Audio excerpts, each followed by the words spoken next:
Let us pray. O God of all creation, grant this our one request. Help us to build a nation where no man is oppressed, and so with peace and plenty, Nigeria and Ekiti State may be blessed. Amen.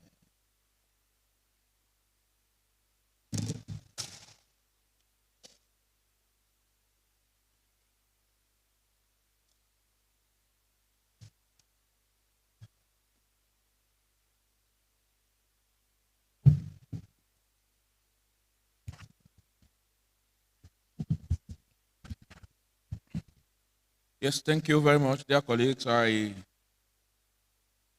my pleasure to welcome to today's plenary session. Today being the 25th day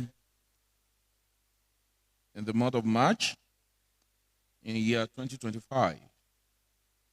It's yet another day for a serious job. But I believe that before we start the plenary of today, I want us to quickly go through the votes and proceedings of Tuesday, the 11th day of March 2025. And I want us to look at it, go through it. I'll take us straight from page 1. And it was a long day that day. Page 2. In case you have any observation or any comment to make, you kindly signify. Page 3.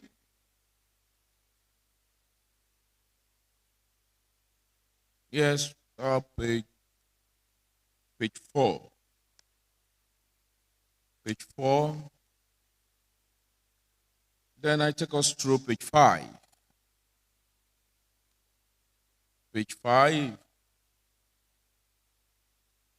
Then page 6.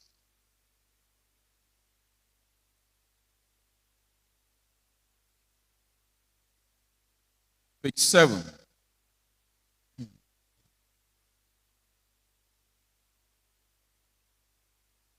And page 8, which is the last page. Right? I've actually read through the votes and proceedings, and I can certify that this actually reflects our activity for the day. We're notwithstanding that Honorable Tejo Kuyiga was not around, but he has actually gone through together with us. I want you to stand up and move the motion for the adoption of this document. Don't ask me why and why. Don't ask me. Just stand up and move the motion for its adoption. The Right Honorable Speaker, my distinguished colleagues, I take this morning to everybody in this other chambers today. My name is Adele. I represent the people of Moy and Ayekiri constituency.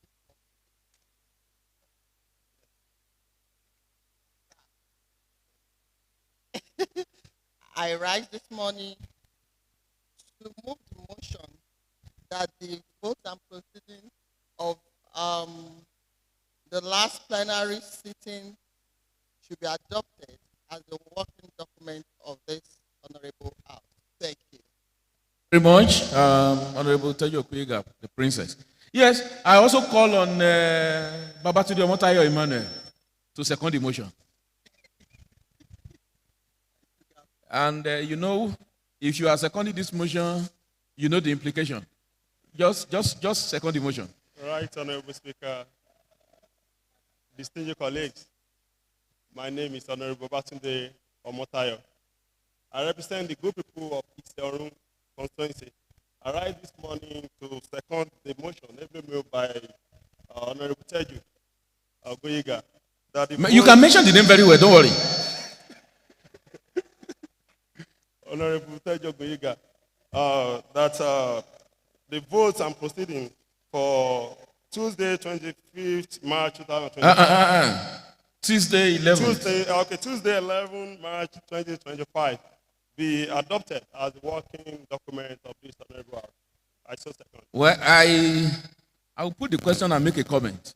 I put the question that if you are in support that the votes and proceedings of Tuesday, the 11th day of March 2025, be adopted as a working document of this house, say aye. If you are against, say nay. The ayes have it. Omotayo, since you have been able to second the motion ably moved by Honorable Teju Okuyega, all B's for today is on you. So we'll discuss that. All B's. Yeah, all B's. So we'll discuss that later in the day. Thank you very much. Yes, you understand, sir. You are working in the spirit. So if you must live to the responsibility.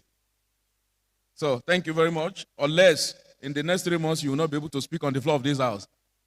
Yes, any message from Mr. Governor?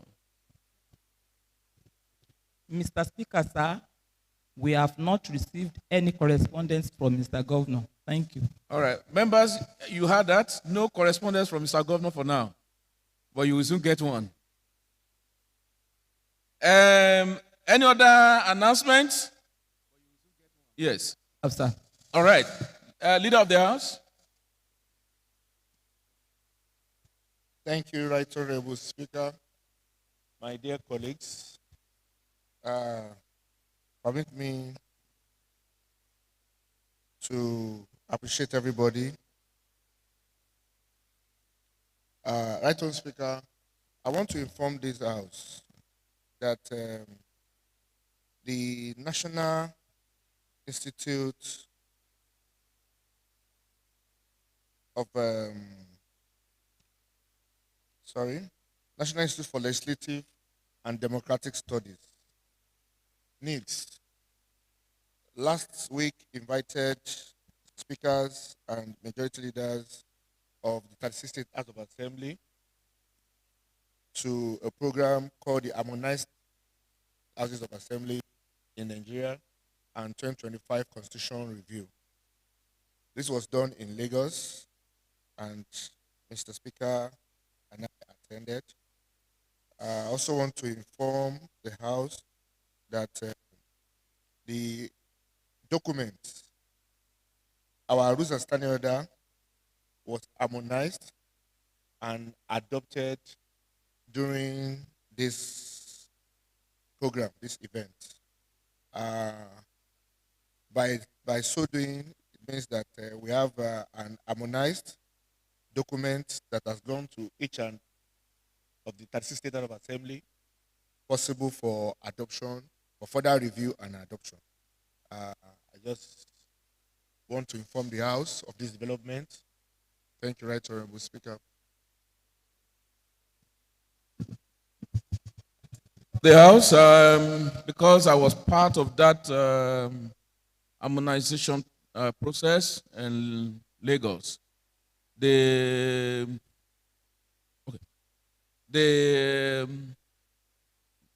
National Institute of Democratic and Legislative Studies, in conjunction with CORAD, see reasons why our standing rules and standing orders, there's the need for harmonization, particularly so that we can have a sort of unified standing orders in all the 36 states, houses of assembly, but with little variation, particularly on areas that are particular to each state. We met, we look into the documents, proposed documents, and the document, was actually harmonized, and we came up with a particular one. And it should be noted also that ordinarily, each house or house of assembly, upon inauguration, is expected by our own standing order and the other enabling law to come up with its own standing order to regulate its own affairs in line with Section 101 of the 1999 Constitution as altered. But fortunately, this house, we have even not done that, but there is the need for it, particularly with the harmonized standing order. What we've been using before now is the harmonized standing order of the Southwest. But now we now have an harmonized standing order for the entire federation. A clean copy will be circulated to all members so that we can also go through it, while I will direct the Committee on Rules and Business to further look into it and look at areas that are peculiar. If there are areas that are peculiar to us in Ekiti State that need further addition or subtraction, most especially in the areas of committees, because that is the only area I believe that we might really need to emphasize. For example, in the Niger Delta, they have a committee on oil and gas. I don't think we can have that in Ekiti State, for instance. So we will look at our peculiarity, most especially in line with the ministries that we have, so that we can, those areas we can look into it. So Committee on Rules and Business can, how many are you in that committee? I think 5. Okay. Maybe we'll make it 7. Is minority part of the Rules and Business? You are not there. Then please allow a minority leader to be part of that committee. And I want to add one more person. How many ranking members are there? You have 2. Add one more. Who are who? And Demola Ojo and Akidele. Then Right Honorable Akim Jamiu, please, can you be part, not can you, be part of that committee? Thank you very much. So we have 7. 7-man committee to quickly look into it. And however, there is a proposal from the national at the conference that for its adoption, we are going to have a day across the federation that we will adopt it, same day. So it's not going to be Ekiti adopting today, Lagos adopting tomorrow. So we have a unified date that will be chosen. But what is important for us is for us to have concluded, look at our own, and is ready. So if they say tomorrow, we are ready. If they say next week, we are ready. So meaning that the committee work starts immediately. And I will wish that you are done with it as soon as possible, so that anytime we are called upon, that we have to sit to adopt, because it's good, like I said, it's going to go simultaneously across the federation. So committee, rules and business, together with the co-opted member, please ensure we have this this document as soon as possible. I believe you have little to do again, having done the harmonization at the national level.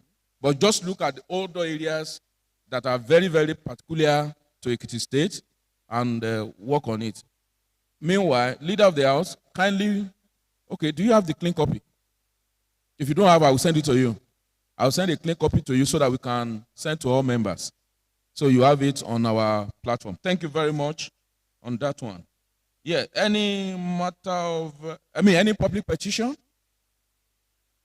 There is no petition. All right. Though any matter of urgent public importance? Yes, Honorable, this your suit. I hope it's not because of one person that I will still not mention. That you, because I can see that the two of you are now competing. Omotayo, though you look like a ninja. Honorable Fawekun. Thank you, Right Honorable Speaker, distinguished colleagues. I am Babatunde Abiodun Fawe. I represent DOC Constituency 1. I want to bring to the attention of this House scarcity of potable water in DOC local government and its environment.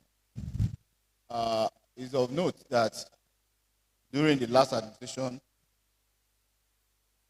Right Honorable Speaker, you were the chairman of House Committee on Infrastructure and Public Utility. At a stage. At that stage. At a stage. Yes. When you said last, well, at a stage I was the chairman. At the stage you were the chairman. Thank you. And I happen to be a member of that committee. I know that there was huge infrastructural development at the dam in Ekiti to facilitate availability of water within that area. But as we speak, in the last 1.5 years, there has not been a drop of water from the taps of Idosi, Moba, and its environment since about 1.5 years now. And I feel we should talk to the people saddled with the responsibility of operating Ikundam. It has not been operational in the last 1.5 years, and it calls for concern because most people in that area, and they rely solely on water coming from Ikun, even up to Ladek. So I want to bring to the attention of this House that this has brought untold hardship onto my people, and I want this House to do something to ameliorate their sufferings. Thank you.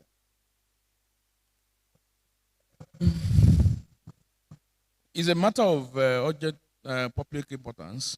To me, I will say we might not need discussion.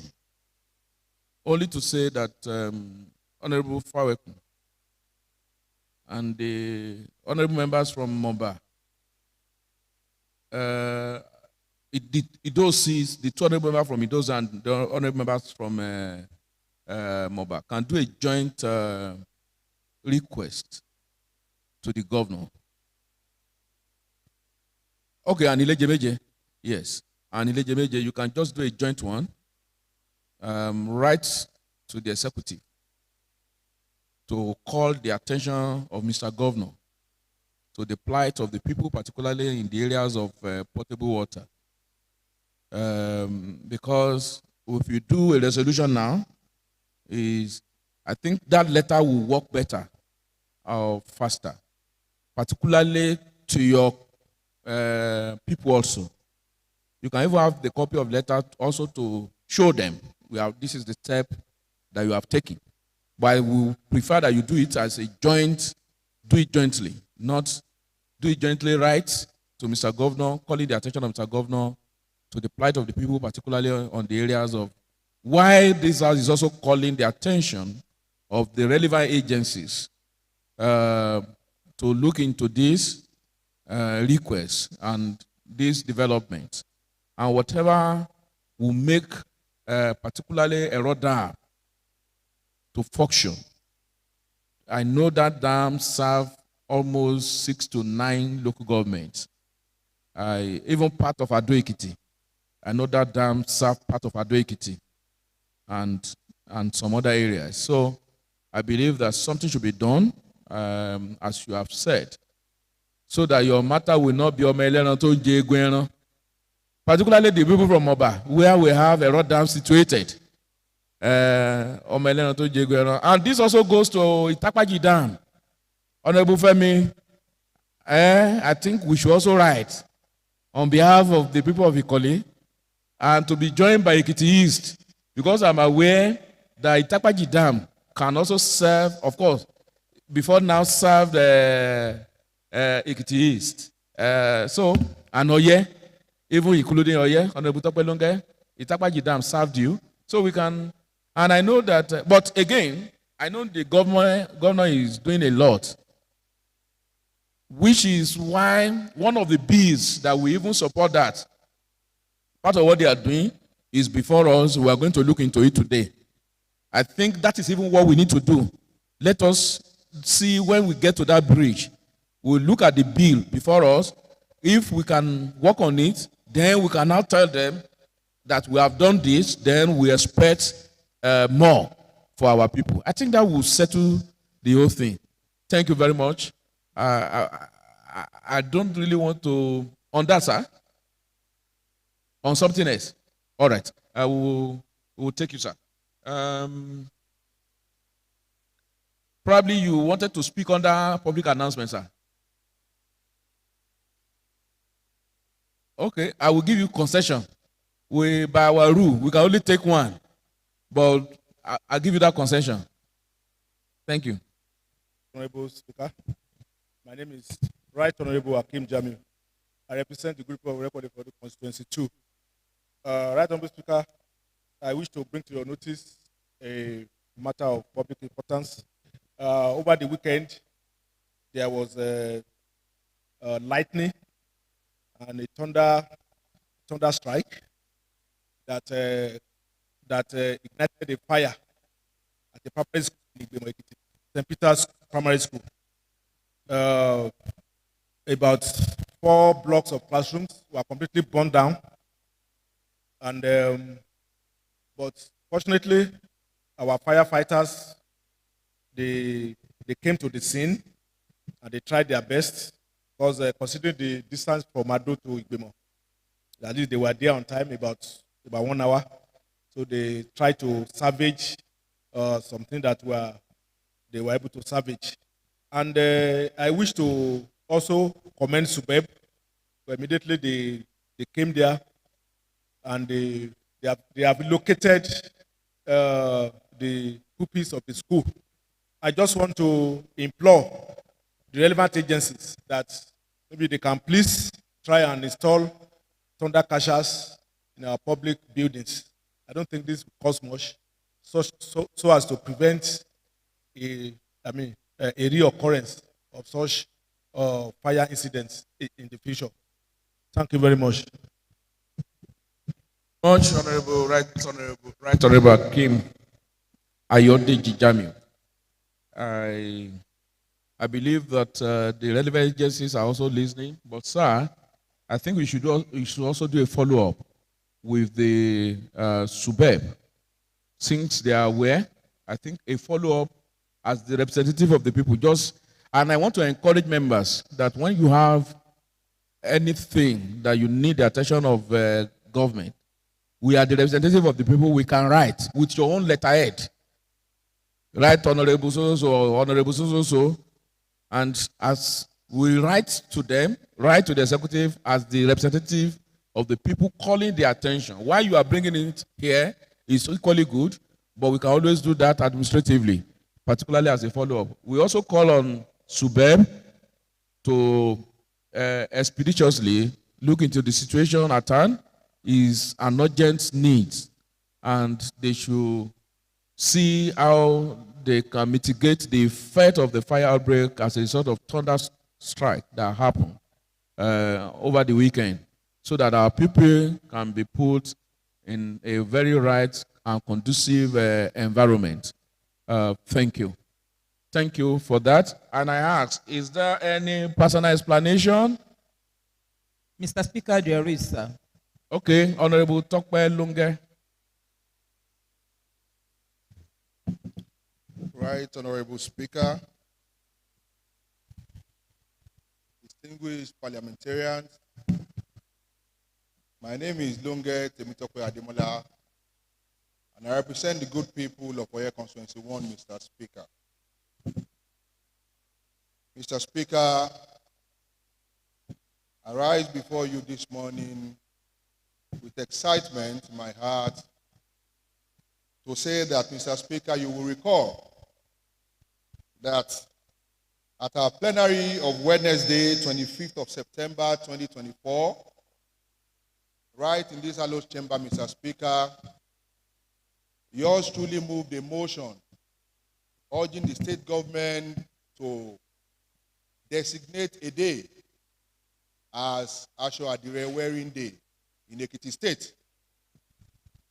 And you will also recall, Mr. Speaker, that this motion was debated among members, and a resolution was made. And this resolution was passed to Mr. Governor, His Excellency Governor Biodun Abayomi Oyebanji, for his assent.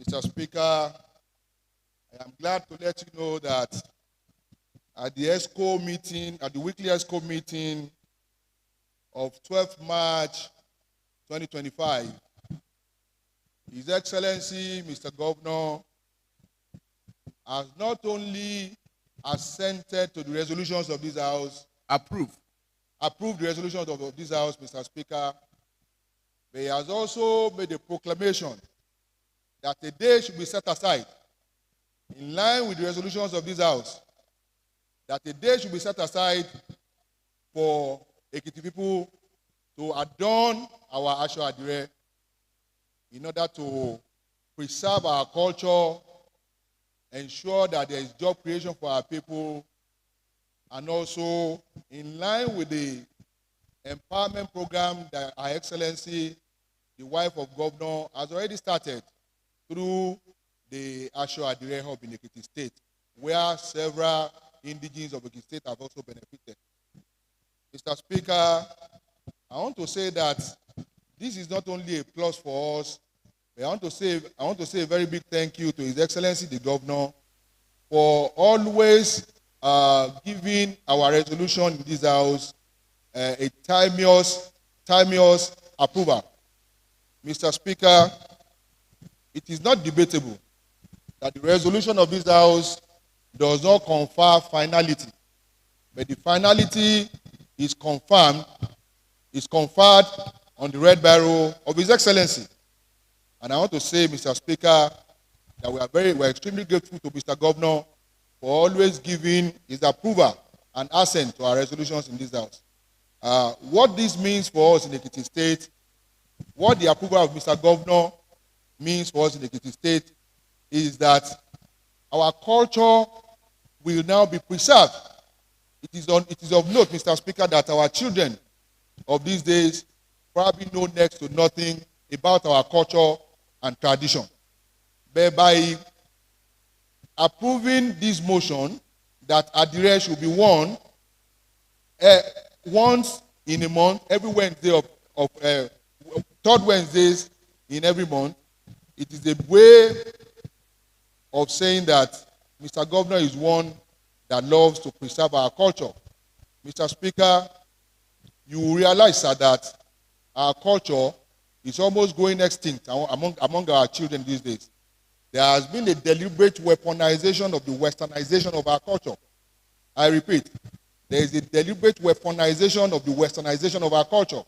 You see our children these days, they probably do not know what is called dandogo. In those days, we see our parents wear barrier. In those days, we see them wear alari. In those days, we see them wear sonyo. But these days, you see our children adorning Pierre Cardin shirts all over the place.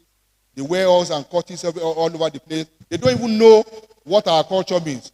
So, by extension, Mr. Speaker, I think we should commend Mr. Governor, who is always a stickler to rules, who is always a believer in the development of the people, for this timeous approval. Thank you. Thank you, Mr. Speaker. Thank you very much, Honorable Tokwelonge. I must also commend our amiable governor and member of ESCO for respecting the resolution of this house, not just on the Adire matters. I know some of our resolutions that they have actually implemented. That shows the mutual respect among the arms of government in the state. It shows that there is that synergy and collaboration between the executive and the legislative arm, not just between the two, but among even the three arms of government in the states. Must give credence, must recognize that, and I hope that this also cascades to other resolution of the House, not just on Adire alone. We'll continue to have this mutual respect. I've said in one of my little write-ups on social media that when you talk about partnership that works, it's a partnership where there is mutual respect, where you have people who are mature and we are focused and we work together. And I can say in Ekiti State, we have a partnership that works, where we have the mutual respect. And that respect stems from when you respect one another. One arm of government respecting the other arm of government. The resolution was passed and has now been fully implemented by the ESCO approval and subsequent circular. I read the circular to other ministries. And again, I must also say that if we have passed a resolution and it's been implemented by the executive, we that pass the resolution must also ensure that we are act strictly within it, because the resolution is to the effect that all political office holder and senior management in the civil service on every third Wednesday of the month was put on Adire, meaning that when you are not even in Ekiti, even if you are in Canada, you remember to put on your Adire, because once you are still in the service. And I think maybe, if possible, we can even take a step further, that not just for us, I mean, as member of the House, not only for third Wednesday, at least twice in a month, if it is Wednesday when we are sitting on Wednesdays, we can put on the actual Adire, not necessarily a uniform actual Adire this time. It can be all manners or all shades of actual Adire, but let it be actual Adire. It doesn't matter the color or that you are putting on. But please, of importance, third Wednesday in our sittings, and Madam Clerk, let us ensure that at least we now take another to have sittings on Wednesdays, particularly third Wednesdays, most especially. And don't forget that Wednesday is also for Yoruba speaking. Please sit down. Where you will speak Yoruba, Abenugangan, you remember yourself. So it's not Abenugangan, it's Abenugan. So you will remember. And that the next sitting that will fall on third Wednesday, we will ensure that every member speaks. So, and we will mark attendance. This time we will be calling member from constituency by constituency. And you know this is a live plenary, so that your members will know you are not around because you want to speak Yoruba that day. Thank you very much.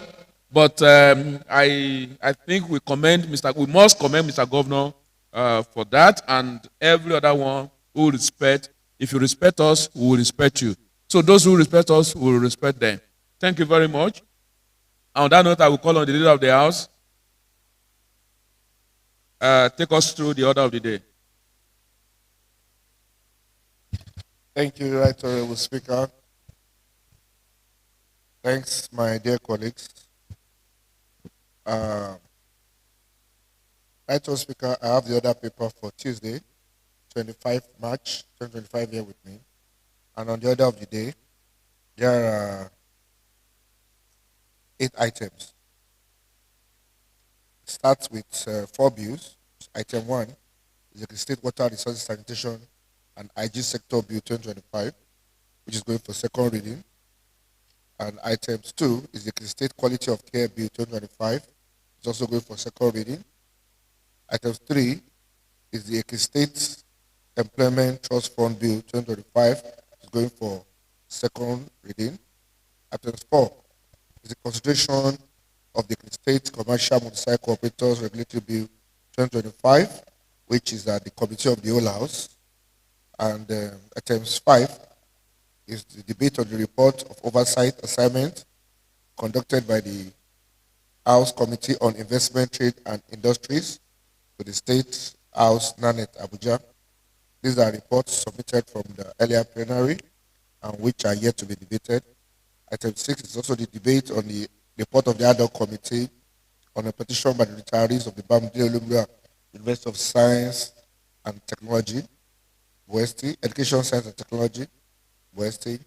And the last debate is on the report of ad hoc committee set up to investigate the alleged maltreatment of serving regents in Ikole local government. Item 8, which is the last item, is adjournment. Yes, thank you very much. I would like us to look at it this way. If a State Water Resources Sanitation and Hygiene Sector Bill is coming for second reading, it's likely that it will go to Committee of the Whole House. And also, well, that one would likely, and there is consideration of a State Commercial Motorcycle Operators Regulatory Bill 2025 at the Committee of the Whole House. I don't know if a State Employment Trust Reform Bill will go to the Committee of the House, or I don't think, because it's a new bill. It's a new bill entirely. So what we are going to do, I think we should then a State Quality of Care Bill 2025 is also a new bill. I think it's a new bill. That will also go to a committee. I'm now looking at it this way, that we take the first two that will not be going to Committee of the Whole House together, one after the other, I mean. Then why those ones that will go to the Committee of the Whole House, so that we can go and treat all the bills at the Committee of the Whole House. Sorry.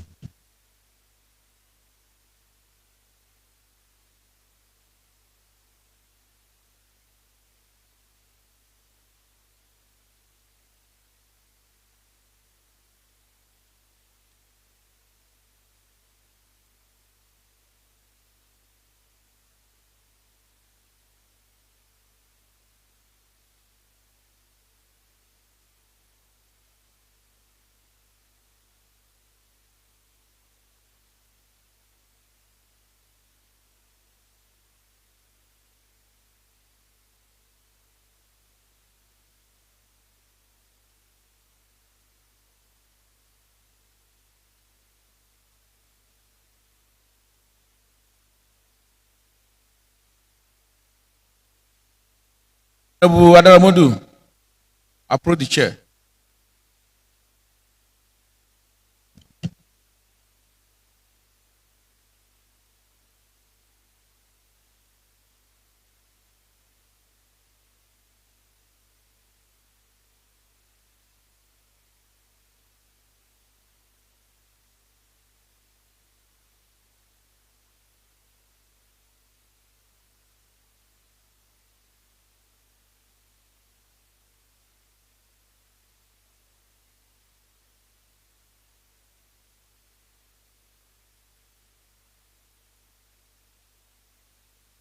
Put out a few things. We will take employment trust, if it is the quality of care bill, we'll take it first. We'll reorder it. Then we'll take it says employment trust fund bill to follow. Then we'll not take Ekiti State Water Resources and Sanitation and Hygiene will take it,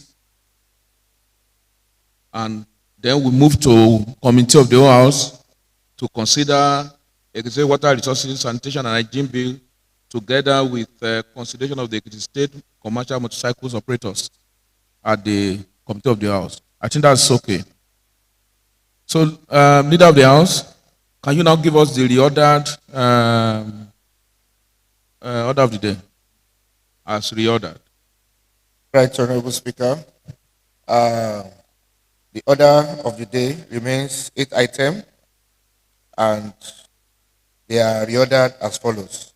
Items 1, which will now be Ekiti State Quality of Care Bill 2025. Items 2 will be Ekiti State Employment Trust Fund Bill 2025. Item 3, Ekiti State Water Resources Sanitation and Hygiene Sector Bill 2025. Items 4, consideration of the Ekiti State Commercial Motorcycle Operators Regulatory Bill 2025. And the rest remain. And the reports as earlier. Thank you very much. So just 1 is 3, 2 is 1, and 3 is 2. You get it. Thank you very much. So please, can you just lead us now? Thank you, Right Honorable Speaker, and my dear colleagues. I rise to lead this debate on the Ekiti State Quality of Care Bill 2024. This bill is bold and strategic towards improving the quality, accessibility, and regulation of healthcare services in our dear state. The primary objective of this bill is to establish the Healthcare Standards and Inspectorate Office, a regulatory mandated to ensure that all public and private healthcare facilities must meet prescribed standards of service delivery. We are aware of several complaints, even from the floor of this House, about the standard of service delivery of our health facilities, sometimes from Honorable Mrs. Okeme and several other honorable members who have complained. And I want to believe that this bill is targeting specifically that. This bill also provides a framework for continuous monitoring, compliance enforcement, and certification of healthcare providers to safeguard the well-being of our citizens. Mr. Speaker, the significance of this bill cannot be overemphasized. In recent years, the healthcare sector has faced numerous challenges, including this poor service delivery, lack of standardization, and inadequate monitoring and oversight. This legislation seeks to address these issues by 1, setting minimum standard mandating that all health facilities adhere to specific guidelines concerning infrastructure, personnel, and medical equipment. 2, empower the Health Care Standards and Inspectorate Office to inspect, accredit, and certify hospitals, clinics, diagnostic centers, and other health facilities.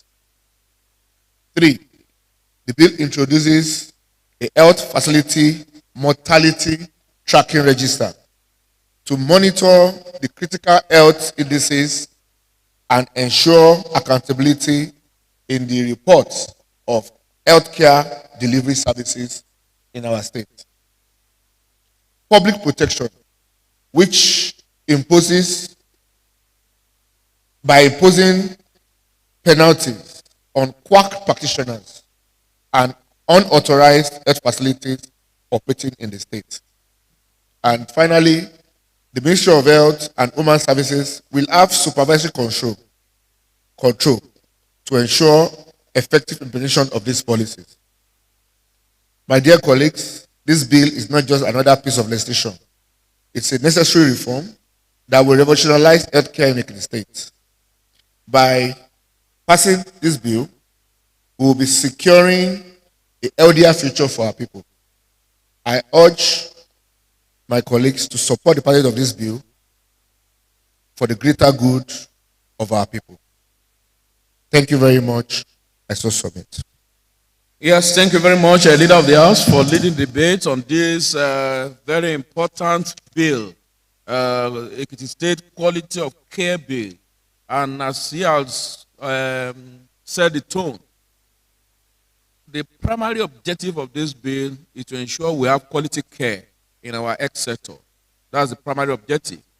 And to ensure that the activities of the so-called quacks, we have a lot of quacks around, and we have now agencies to regulate them, to regulate activities, and not just that alone. Even hospital, you don't just have, we have so many mushroom houses, they call hospital. Everything that is required of a hospital, this law now provide for it.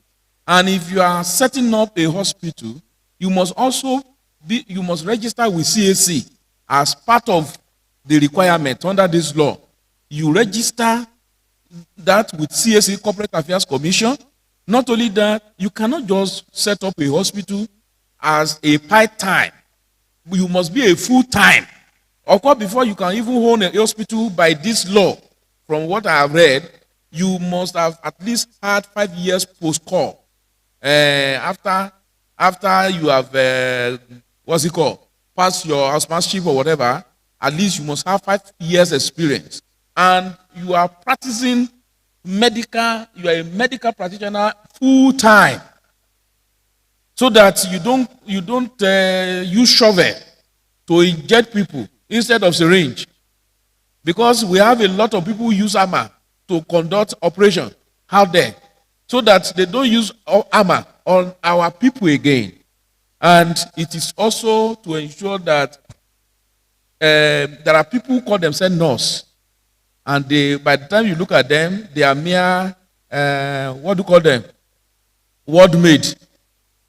And they will say, and some hospitals, we even engage them to practice as nurses. So unqualified people, this law is to ensure that it is only qualified people that are engaged. So I will allow members to make further contribution. I'm trying to summarize what the leader of the house have said. Thank you very much. Yes, anyone? Yes, Honorable Sholanke. And to be followed by Honorable Ayuadebite. Right, Honorable Speaker, distinguished colleagues, my name is Abimbola Sholanke, member representing Momba Constituency 1. As the leader of the House and Mr. Speaker has rightly said, the essence of this bill is actually to curb the excesses of quackery in Ekiti State and to establish quality healthcare service delivery in the state. That is what the bill is all about. The bill, again, will enable us to track mortality reporting. Because the premises will be mandated to report deaths as it happens, and then to improve public health outcomes. The legislative justification for this law. This law ensures accountability and uniformity in healthcare delivery, aligning with global best practices by safeguarding public health, promoting quality service, and preventing malpractices. It aims to protect citizens while fostering confidence in the healthcare system. This provision for strict penalties and regular inspection underscore the government commitment in improving health outcome in Ekiti State. Well, this law is representing it represents a transformative step towards ensuring a robust healthcare system. By passing this law, the legislators will prioritize the welfare and safety of citizens while driving progress in the healthcare sector. So, like we have said, the healthcare bill is just to standardize the service delivery of our healthcare practitioner in Ekiti State to ensure that people do not die needless death, because things that could have been prevented, but by going into an authorized hospital can actually cause um, uh, um, an untimely death. Thank you, Mr. Thank you Speaker. very much, Honorable Sholanke Christiana Abimbola. You know, I think to save time, I want this to go into a committee to handle this. But since I've mentioned that Honorable Adequite will speak, please kindly make your contribution. And I think Honorable Yomi Ayonide is also preparing so that, so after him, you speak. Yes. Thank you, Right Honorable Speaker. My name is Ayodeji Adegbite, representing Ado Constituency 1. This quality of care bill 2025 is actually a bill that is obviously going to enhance the quality of health of the Ekiti indigent. Worthy of note, among the things I noticed there is it encourages continuous training and development of health professionals. This helps in maintaining that we don't have quacks and our health professionals in the state are well trained to be able to meet world standards.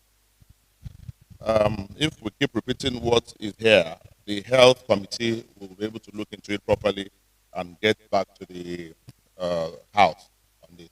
Thank you. I still submit. For your submission. So, Honorable Oluwayomi Ayonide, Honorable Adegbite has submitted. Now, I would like you to open your own case and debate.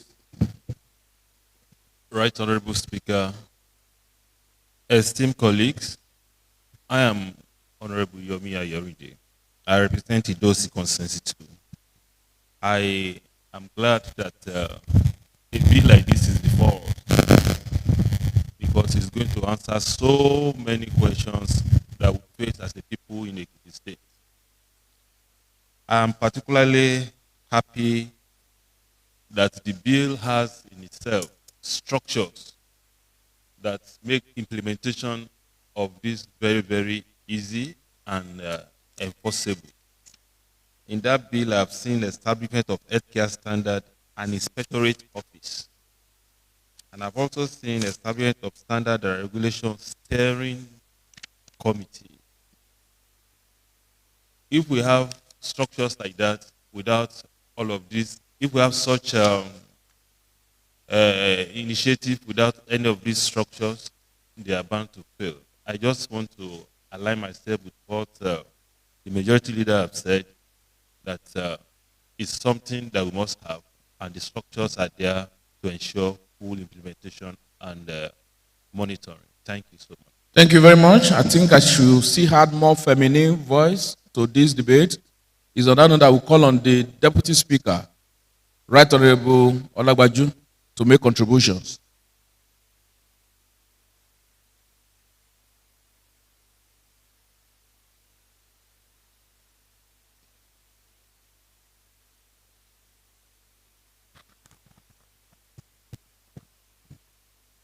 The right honorable speaker, sir, members of this honorable house, my name is Bolaji Olagbaju, representing the great people of Ado Constituency 2. We only arise, I've been reading and I've been listening to the previous speakers. We only arise to support what they have said. And in the time being, because I'm preparing some questions, I think when I'm done, I will rise up to ask the question. Please, can you just increase the... I can't... Thank okay. you. Oh, you have submitted? Yes. Oh, all right. Thank you very much. I call on I think I've focused too much on this side of the chamber today. And I can see that Princess, I won't mention which of the princess, is also directing me that I should also look at this side of the chamber. On that note, I will call on Honorable, or Right Honorable Akim Jamiu to make contribution. Thank you.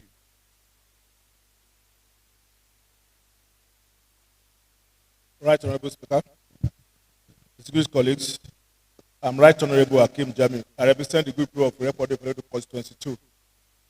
This bill, quality of care, is no doubt timely and time-sures. But my observation is that it's not that we don't have sanctions before. It's not that we don't have standards before. But the problem has always been implementation. Area, I can see going through the bill. There are a list of requirements. If you are establishing a clinic, there is a standard for that. Establishing a hospital, there are standards for that. If they are establishing a specialist hospital, there are requirements. However, the main issue is about implementation of all this. We need a crack team, a crack committee that will ensure compliance. And I think this bill will adequately take care of that. Take, for example, the issue of quacks. We know, I mean, our laws, probably if it's either the Constitution or even healthcare law, does not give any room for quacks. But quacks still operate.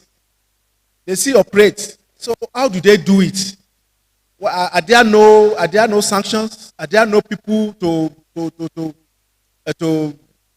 give them to do proper monitoring of these people and make sure that, because in a town, I won't mention the town, very close by here, a Paiwan tapper used to conduct operation, surgical operation, as late as even last year. So this kind of thing, I hope this bill will take care of that. Such people, such hospitals should be shut down, and the legal doctor or the quack doctor should be prosecuted. I have not seen any. I may be wrong with the committee on the judiciary, or the lawyers here. I've never heard of any quack being sentenced to any terms of imprisonment. I think there is one ongoing case in Ekiti State at the moment. So yes. maybe that one. So if you don't, as Honorable Tokwelenga used to say, you continue to encourage crime if there are no sanctions. You continue to encourage crime. So this bill should even focus more on sanctions and on monitoring.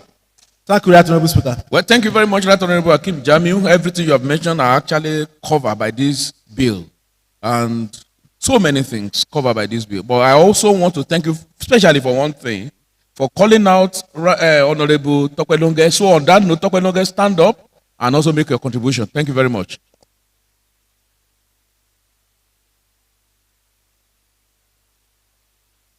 Tokwelonge, stand up.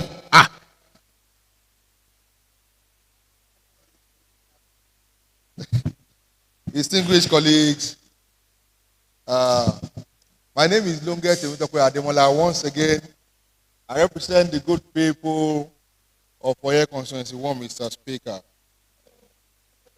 Send that person out. Mr. Speaker, the Ekiti State Quality of Care Bill 2025 that we're debating, Mr. Speaker, is one that I think members that have spoken so well about, Mr. Speaker. And I think the quality of care bill cannot be overemphasized. The importance of this bill to Ekiti people cannot be overemphasized. And you see, Mr. Speaker, it's on record that Ekiti state government in recent times have always been the first, especially in the health sector, in terms of prioritizing the health of Ekiti people. And Mr. Speaker, I want to say to you without fear of equivocation that every support that we can give to the health sector in Ekiti State, vis-a-vis the passage of this bill, should be given timeously by this House. I so move support, Mr. Speaker. Thank you, sir. Thank you very much. Since Honorable Tunde Oke can laugh very well, please can you make your submission?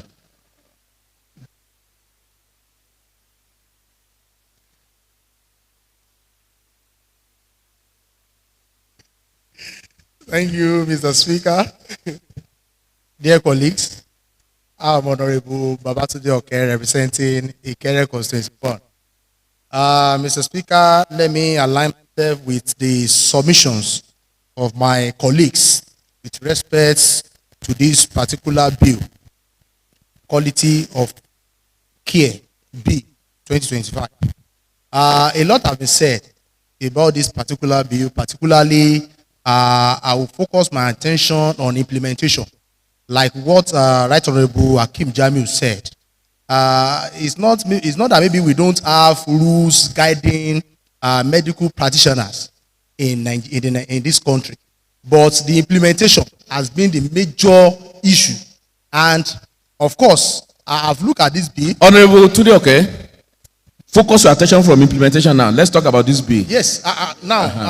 What I'm saying is that this bill has set up an effective mechanism for us to checkmate the activities of all these quack medical practitioners in the state. So you will be very glad that this, if this House passed this bill, you will be very glad. Yes, I will be very glad because now we have standard for setting up clinic. If you look at the schedules to this particular bill, we have standard for setting up clinic, for hospitals, for specialists, different categories of health facilities. We have standard now. So nobody can just come out and start running a mushroom clinic in the state. So, of course, we have a law now that is regulating that. And I've looked at the penalties. When we get to the committee of the whole House, I will speak more on that. Because I want to say Are you sure that this is going to the committee of the whole House?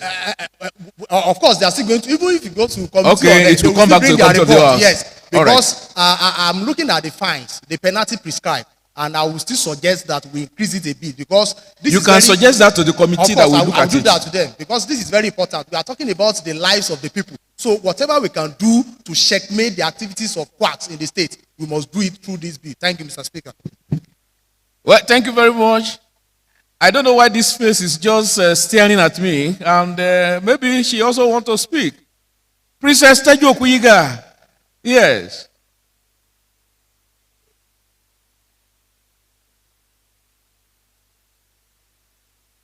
Thank you, Right Honorable Speaker. I remain Teju Okuyiga. I represent Ayekiri and Going constituency of the state. On this particular bill that we are discussing, I want to agree with every speaker that has spoken on this bill. Their suggestions, the way forward, I want to agree with them. And I want to repeat again, that sanction, after making laws, Right Honorable Speaker, that should be follow-up. Sanction is implemented. And again, we should have I don't know, maybe it's going to be a resolution of this assembly. The exact penalty, it has to be a very stern one. That even before you think about, going to factory, when you think about the consequences, that alone will make you think twice before going into what is not in a state. With this, and what other colleagues have said, I think we're on the right path, and with this law, when being implemented, it's going to really bring down quackery in the state. Thank you. Thank you very much. Yes, and I close this debate with Honorable, I think I need to take somebody. Well, yes, you think I will call you, I am not going to call you. Honorable Oluwole Akanle, please. Right, Honorable Speaker, my name is Honorable Latif Oluwole Akanle, representing Ekiti East 2, where the sun rises.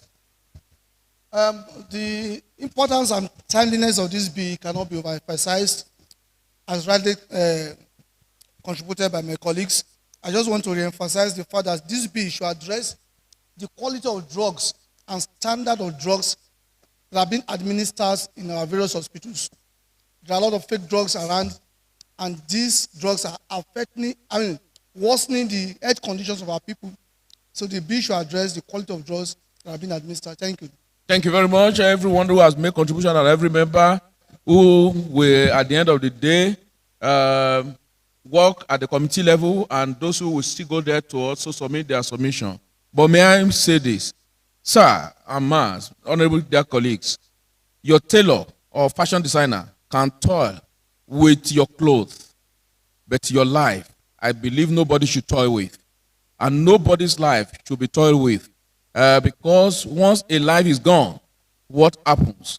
They tell us that there is no duplicate for life. Once you die, then you are gone. And this particular aspect that we are dealing with has to do with life.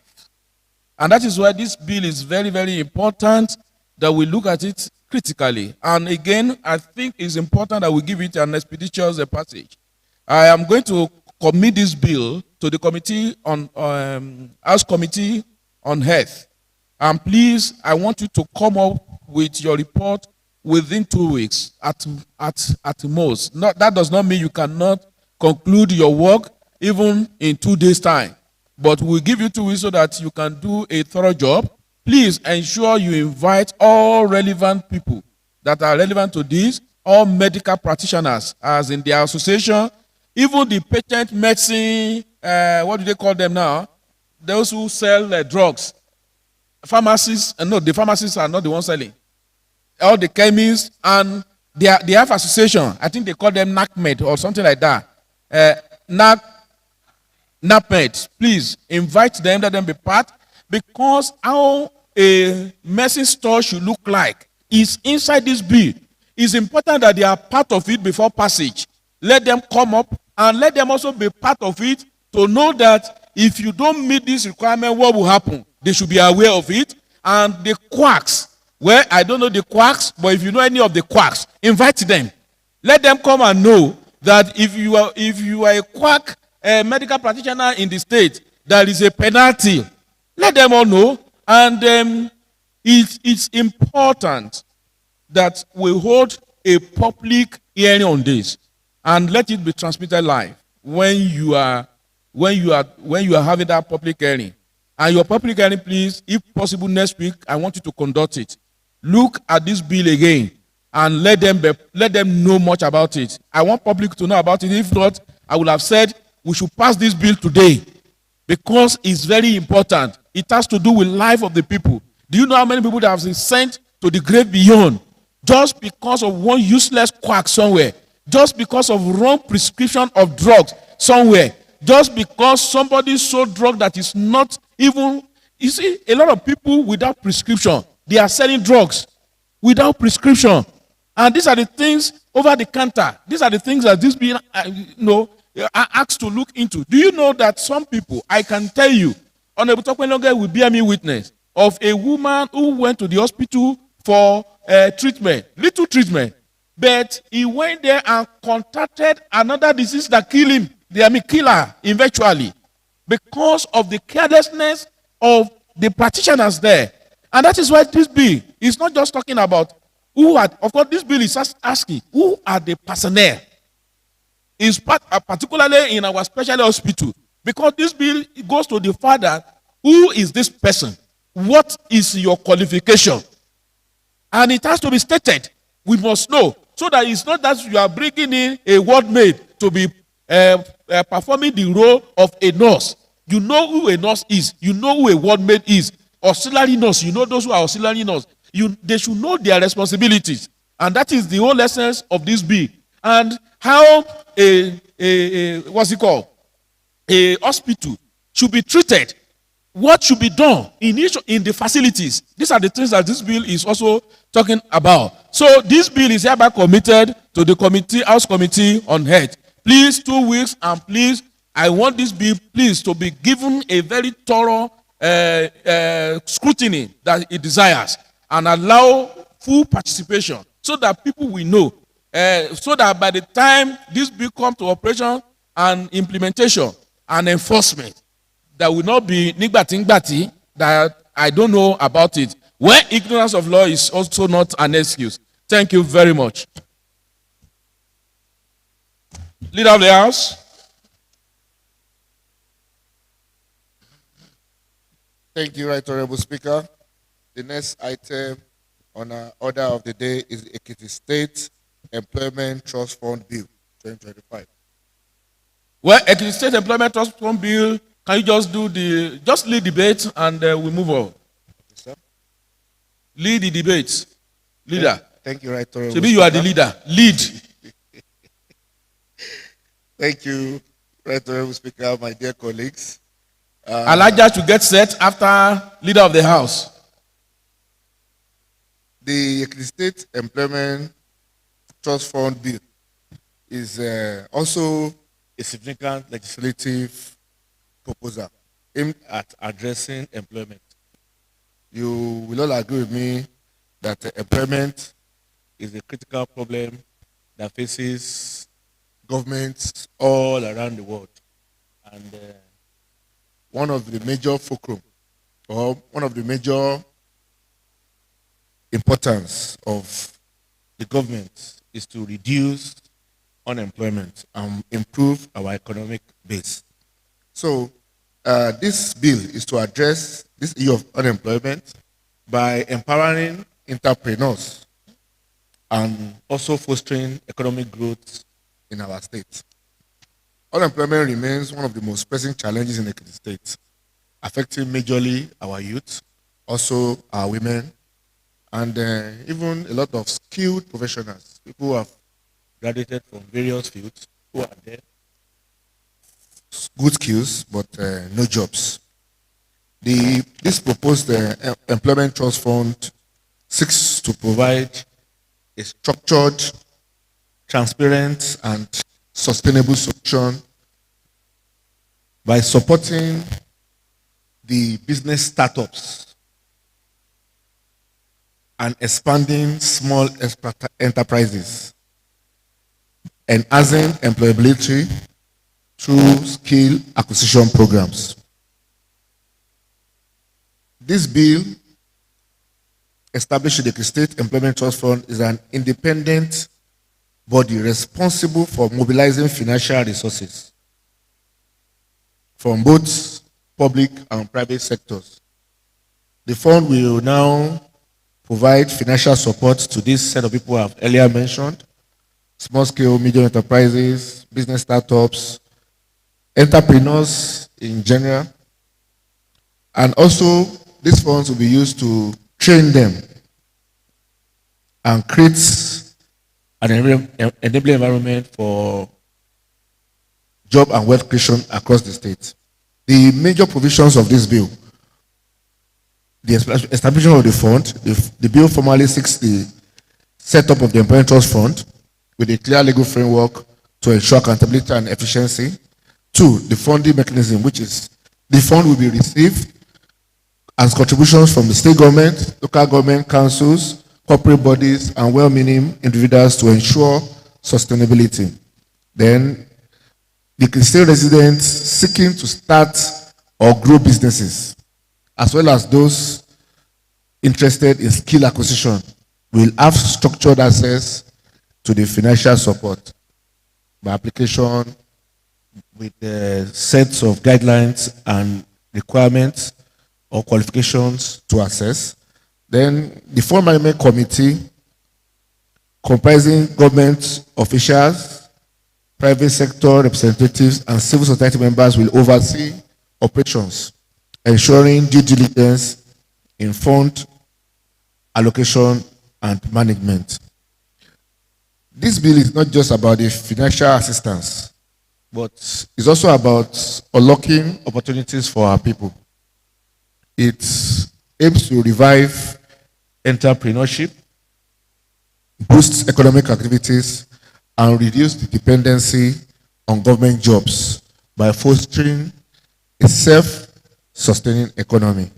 I urge my colleagues to give this bill the attention it deserves and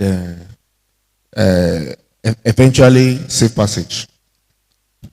Thank you, Leader of the House. And he has led the debate. And like I said, Alhaja Miriam Ogunlade, the honorable member representing the good people of Emure, will now follow suit to lend credence and tell us or convince us or advise us against it. You know, debate is not necessarily that you should support. You can also give us reasons why this bill should not be passed into law, or so it depends. So, Honorable Mayor. The Right Honorable Speaker, distinguished colleagues, my name is Honorable Alhaja Miriam Bimbola Ogunlade. I represent the good people of Emure constituency.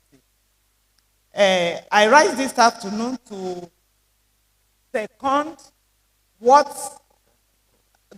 to lend my voice to the. No, I understand, Alhaja. You know, leader is always moving motions. So if you announce seconding his debate, the Ekiti State Employment Trust Bill Fund 2025.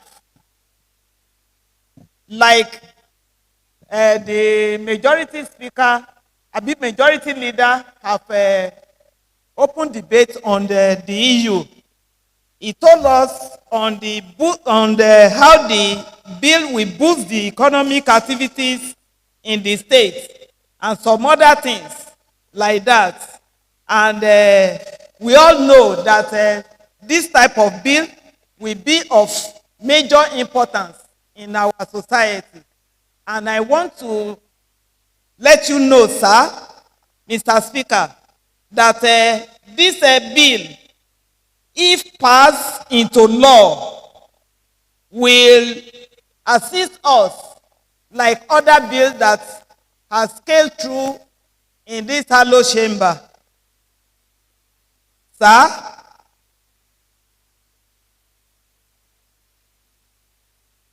I want to just let you know, sir, that the Ekiti State Employment Trust Fund Bill 2025 is equally necessary in our society. So I want us to look at it critically and ensure that we pass the bill into law. Thank you, sir. Honorable Alhaja. Meanwhile, Honorable Yomi, I'm coming. I need that in your hand. Honorable Princess Tejo Kuyiga. She indicated. Right, Honorable Speaker. And today, today is the day. So let us speak. Yeah. Continue to speak. Yes, sir. Right, Honorable Speaker, I went through this bill just this morning, so you might pardon me for maybe some oversight concerning the bill, but my concern that I just want to put across to my colleagues that this bill might not be passed into law or very soon. One, the reason why, when I look through and the function, the establishment, the objective, the function of the bill, when I read through, Right Honorable Speaker, sir, I want to state that for the fact that we are human beings, this bill, and it has to do with money. My experience as the chairman Committee on Finance and Appropriation, I was privy to some I'm coming, to some documents that there is something like this that during COVID-19 and after COVID, during COVID-19 and after COVID-19, Right Honorable Speaker, there was some fund that were given to our people, like loan that they are supposed to pay back, running to about 2.1 billion, Right Honorable Speaker. A lot of people came up, they took the loan. Some people were their what do they call it? Their guarantors, even civil servants were part of the guarantors that took this loan. Up till now, Right Honorable Speaker, nothing has been paid. I understand that about 3 weeks ago, a committee was inaugurated to go after the defaulters. That 2.1 billion naira is still there. We are not sure whether we are going to get some of these people that took this loan. Some of them have died. Some, the position they are right now, they are not in the position to pay back the money. So I want to say, sir, the little that I've read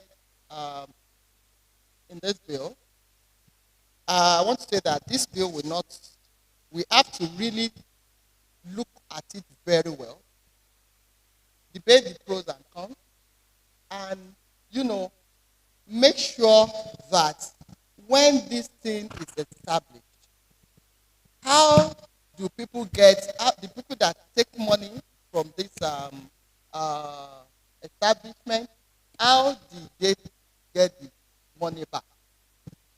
Knowing fully well that in Ekiti State, that has not been a success. Paying back loan, especially when we don't take it from financial institutions, from banks. That's just my concern, sir. And Well, I want us to really look at it. Honorable Princess, thank you very much. Why I agree with you partially, I must also quickly say that this is a trust fund, which is a little bit different from microcredit, for example. Take for instance, I know a lot of people took microcredit in this state, and even political organizations took loans on behalf of people stood in as guarantors and nothing happened. And also the COVID-19 loan, I am also aware of that, but it's a little bit, I will say a lot of comments, but I believe it's a little bit, this is a trust fund, and that starts its own way, because the first thing we should look at in this bill is not just even the funding, is what this bill tends to do. The whole essence is to reduce unemployment in the state by encouraging skill acquisition programs and supporting same. That is the whole essence.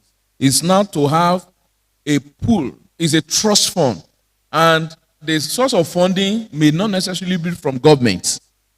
In a trust fund, it's like getting donors to pool resources together for a targeted purpose. And the target is to reduce unemployment in the state. So you pool resources together, bring in people, look for people to come and support the trust fund. And well, let me allow more comments. Yes, Honorable Femi Fatula. Then after that, baby lawyer. Then I come back to you, Right Honorable Deputy Speaker. Yes, Honorable Femi Thank you, Fatula. Right Honorable Speaker. Distinguished colleagues, my name is Femi Fatula. I represent the colleague constituency 1. Mr. Speaker, I just want to add to what you have just said about this bill reducing unemployment. And at the same time, this bill will also help. Our people so much believe in a white-collar job. With this bill, Mr. Speaker, and dear colleagues, it will reduce people seeking for government job all the time. Spending on skill acquisitions will reduce unemployment, at the same time, reduce people seeking for white-collar jobs. Thank you, Mr. Speaker. Hello, Honorable Babatunde Lawrence. Okay. Thank you, Mr. Speaker. Dear colleagues, I'm Honorable Babatunde Oke representing Ikere Constituency 1. Mr. Speaker, this bill is Why is your brother Ajolagu?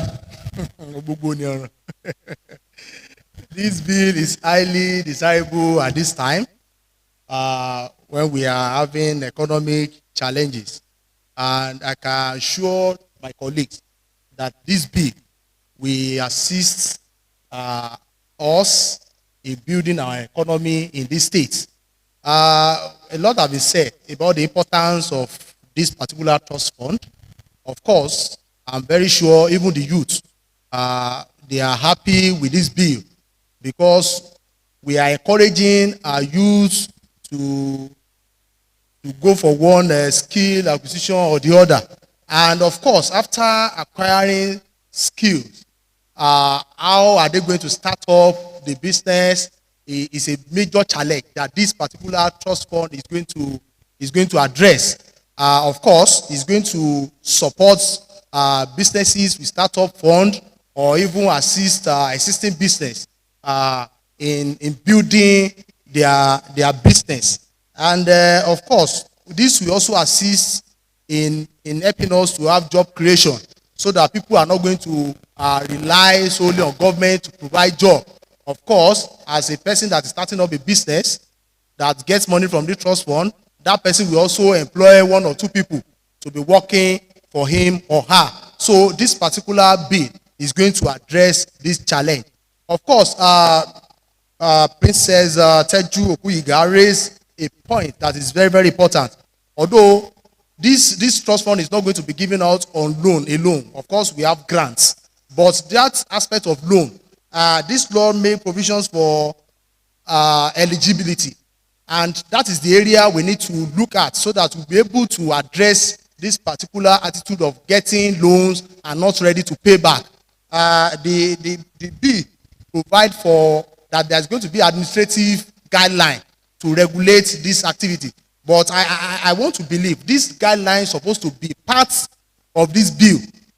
We can make it a kind of a schedule to this particular bill so that we're able to look at it thoroughly to ensure that we have effective mechanism of implementation. So that is the area I want us to look at. If the bill is saying that the guidelines for getting these grants or loans is going to be in administrative guideline, I don't want to align myself with that. I want that guideline to be part of this law so that it's going to form like a kind of a schedule to this particular bill. Thank you, Mr. Speaker. Honorable Babatunde, okay. Well, so that I can be accused of focusing too much on this side of the chamber today. And you will understand the reason. Just one reason. I will keep others guessing, but there is just one reason that I'm focusing on this side, and I will continue to focus. But please allow me to just shift and call on the minority leader this time to make contribution. Thank you, Right Honorable Speaker. I am Olajile Olaoye. I represent the good people of Ekiti Constituency 1. I would like to support this bill, and I want to say the bill is coming at the right time. Looking at the objective of the fund, it's going to provide financial support to Ekiti residents in the state, and it's also going to provide employability programs for Ekiti State.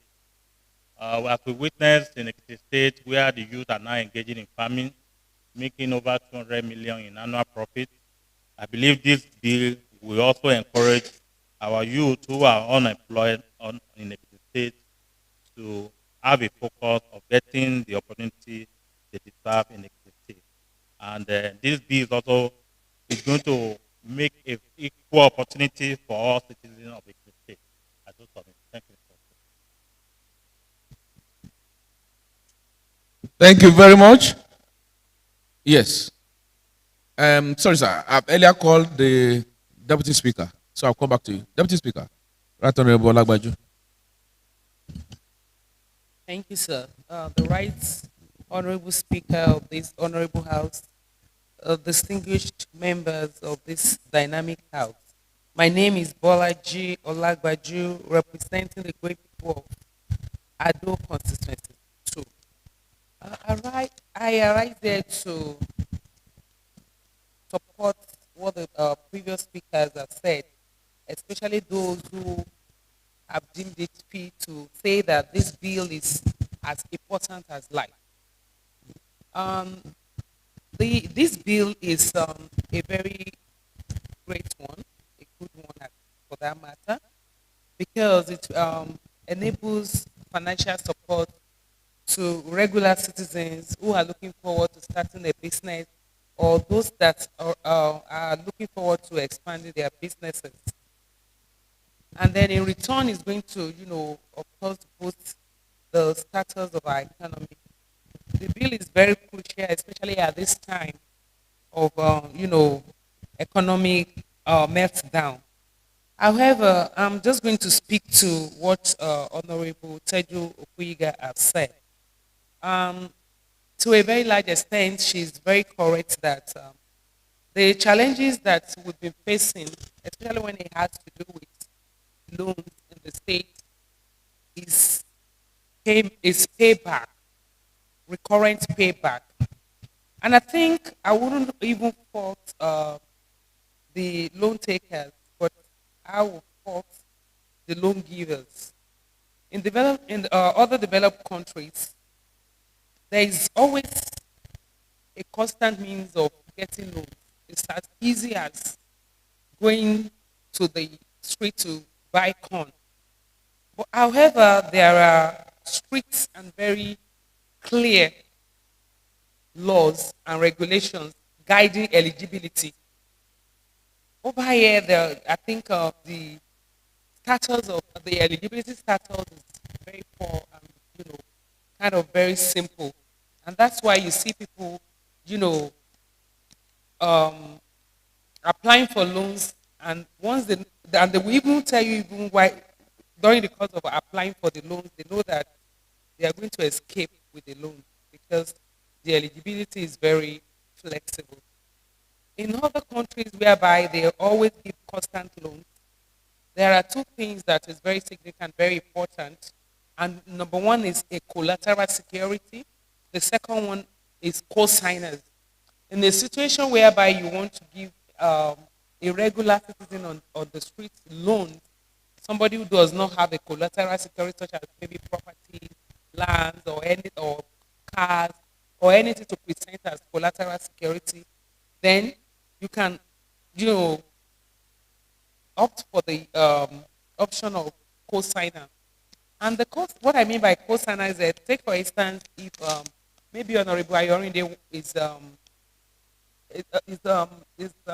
fresh graduate who just graduated from the school of home economics or a catering school and is willing to start a business, and of course is financially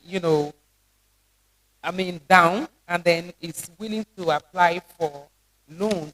And what he has to do in that regard is to actually, be supported with a co-signer. And that co-signer has to be someone who has a very solid who is very solid financially. We'll look at the person's financial status, bank statements, or someone who has a very good job with the government.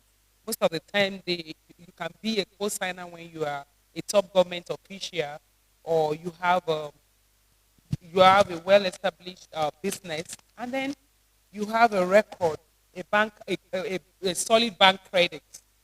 And if Honorable Ayorinde now decided that it wouldn't, it would not pay back, then the co-signer will be likely responsible to pay back. So Honorable Ayorinde must be the major stakeholder in this trust fund. Yes, I can see that already. Now I understand. Honorable Ayorinde, I think this should just be given a very. Do we even need to debate this again so that we can just pass this? Since one of us is a stakeholder of this trust fund, please go ahead. So, I mean, in a nutshell, paying back shouldn't stop this bill. This is a bill that is very important. It's as important as the health bill because wealth is health. And we have a lot of people who are very skilled out there. And just because they don't have, quick access to, cash, just small cash, they are unable to start the businesses that maybe if they have been able to start that, it will have expanded during the course of running these businesses. So what we really need to look at is the eligibility, the accessibility to these, small business loans. Co-signers, co-signers and the collateral security. Thank you very much, Right Honorable Bolaji Egbemi Olagbaju. I can tell you that part of your concerns has actually been taken care of in this bill. By the time you look at sections 18 and 19, these are already been taken care of. And also, there is another provision that allowed the fund, the management, to make further guidelines. This law has made provision for that. But for issue of the fund itself and the eligibility is already taken care of. We cannot look at it if it is not clear enough or we need more. I will allow, because I want us to look at that area, even though the committee will still work on it. I want to call on Right Honorable Akim Jamil to make his submission. Right Honorable Speaker, distinguished colleagues, my submission is just a form of advice on this bill. Right Honorable Speaker, you recall that in the Sixth Assembly we passed some laws concerning some trust funds. And I can cite a sample. I remember that we passed the State Security Trust Fund. We passed the State Sports Trust Fund. And I think we also passed a State Development Trust Fund and some other trust funds. Education Trust Fund. Mr. Speaker, in order to be well guided, I think we should, maybe our committee on parliamentary compliance, the relevant committees concerned as far as these trust funds are concerned, maybe they can give us a kind of update on how these trust funds faring in 3 years, so that this will each committee, we can learn from the mistakes, we can build upon them, we can also replicate what's working in all those trust funds. We go ahead. This is my little advice. Thank you. I agree with you, sir. And I remember there was this Bureau of, is it public employment? What they call them that time? That has a DG. Larry Ogunjobi was the DG that time. No, there is wealth creation. There is wealth creation now that has a commissioner. I think wealth creation, this bill is even a product of wealth creation. But there is a bureau, job creation, yes, thank you. There is a bureau job creation, which is more or less, but this one is wealth creation. I agree with you, sir, that it is not just to come up with laws. If we have laws, what has been the fate of those laws? Sport Development Trust Fund. What is the state today? The Security Trust Fund. Where are we on it today? Well, I know Education Trust Fund has always been working because its own source of income is related to contracts, so they easily get funds for the Education Trust Fund. You know, there is a certain percentage of every contract in this state that goes to Education Trust Fund, and that That makes it very stand. And areas I even want us to look at in this particular one, when you look at the sources of allocation of fund, is just that Section 18 the fund shall have power to raise money for the fund through, I think, and these are the areas you should look at, the fund. I believe it's supposed to be the trust fund, you understand? Because that's the body, shall have power to raise money for the fund through voluntary subscriptions and donations from interested government agencies. These are voluntary. Unlike the education trust fund, where you say certain percentage of contract awarded will go to education trust fund. And on every contract, I think it's 1%, if I can recollect, or now 2% that we have allowed. But on this one, it's just donation. I don't know which agency or ministry of government that we want to part with the money coming to them. But we look at that if the possibility and desirability. Desirability, yes, but the possibilities. Take off fund from state government, yes, government can do that. State government subventions, since this is executive bill, meaning that I believe the executive is interested, that's why they will send this to us. Contribution from local government, council in the state. Do we make it contribution? Or we give them a certain percentage if truly the state is desirous of this? You can't just say contribution. What is the quantum of the contribution? But why not certain percentage from each of the local government if they subscribe? The local government can subscribe to this trust fund, and they allow a certain percentage of whatever is coming to them to goes into employment trust fund. I don't think that will be a bad idea. Such sum accruing to the fund by way of testamentary disposition, other financial or material aid, gift, awards, any other form of levy or support from any other sources, and in deploying its funds and other resources, the fund shall give preference to program gears towards creation of more jobs and wealth creations. Then the eligibility. You can see eligibility on 19. Those who are eligible. Beneficiaries of the fund shall be resident in Ekiti State. In the state.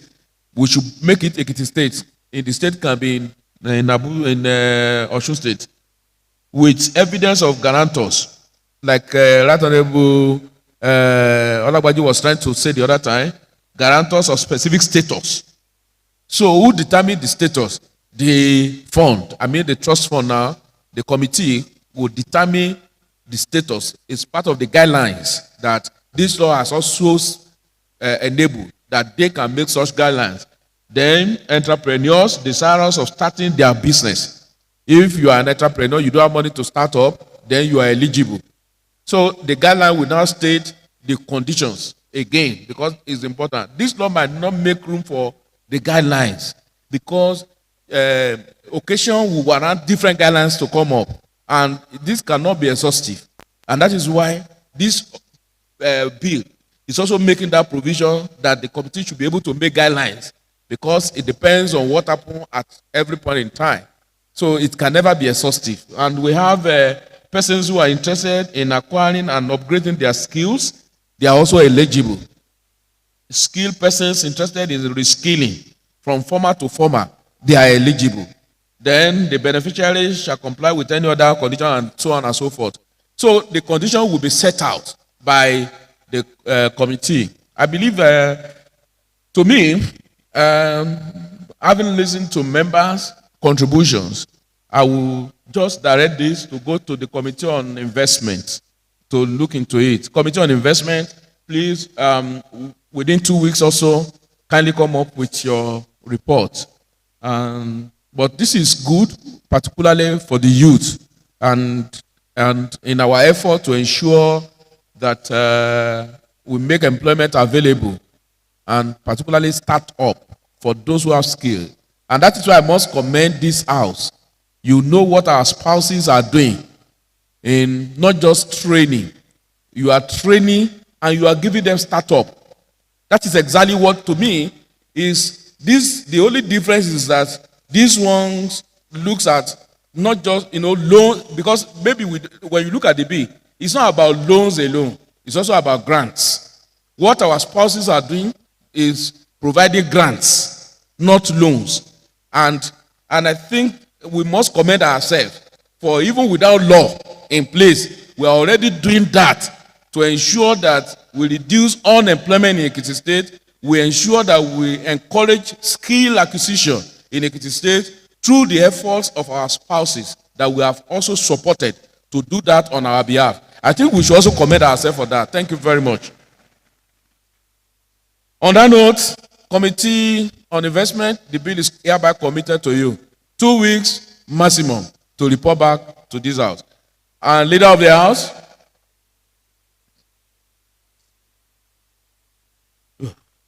Speaker, the next item on our order of the day is Ekiti State Water Resources Sanitation and Hygiene Sector Bill 2025. With your permission, I go ahead with my submission. Yes, this time around, leader of the house, sit down, take your seat and relax.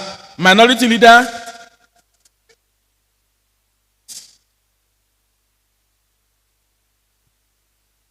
Okay, let me allow the majority to lead the minority. Majority leader lead the minority to lead the debate on this particular bill. Thank you very much. Thank you, Right Honorable Speaker. My dear colleagues, thank you and well done. It's been a very highly contributory day and you are all appreciated. Right Honorable Speaker, the Ekiti State Water Resources Sanitation and Hygiene Sector Bill seeks to particularly amend, though it's a repeal of the old law. But if you look at the document with you, it's a repeal. It's a repeal, a bill to repeal the Ekiti State Water Supply Sanitation Hygiene Sector Law number 2 of 2021 and reenact the Ekiti State Water Resources Sanitation and Hygiene Sector Law 2024 and other related matters. So the need for this repeal was as a major inclusion of a part of that bill. The part 12 of the principal law made provisions for the Water Consumer Association. And one, in line with international best practices, there's the identification and the need for the Water Users Association. Now, what are the differences between the Water Consumer Association and the Water User Association? The Water Consumer Association focuses basically on the consumers and their rights to clean and affordable water supply. While the inclusion is from section, sorry, to guide my colleagues, this inclusion is from section 108 of this law to section 149 of that law. Now, for most international agencies and grants, there's always the requirement that our law conforms or protects the Water User Association. So, and the Water User Association is more about the users managing shared resources for agricultural or economic purpose. So it's just like, the idea is just, in a layman's language, maybe the idea is about provision and protecting the rights of a private person and provision and protection of the right of a commercial group of persons. So the administration of most of these, assets and facilities, this protects them as it relates to wash.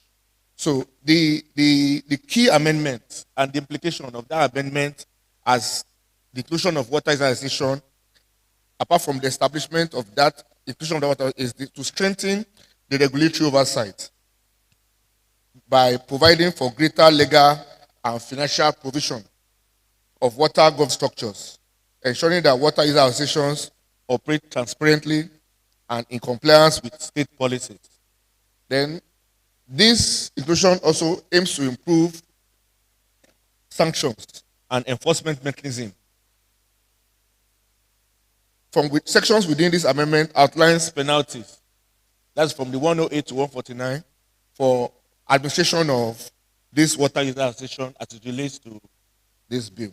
Then also, it also enhances funding and financial management. Like I said initially, it's internal best practice. Like World Bank, WHO, people who have intervention funds in this area, they want this set of people protected.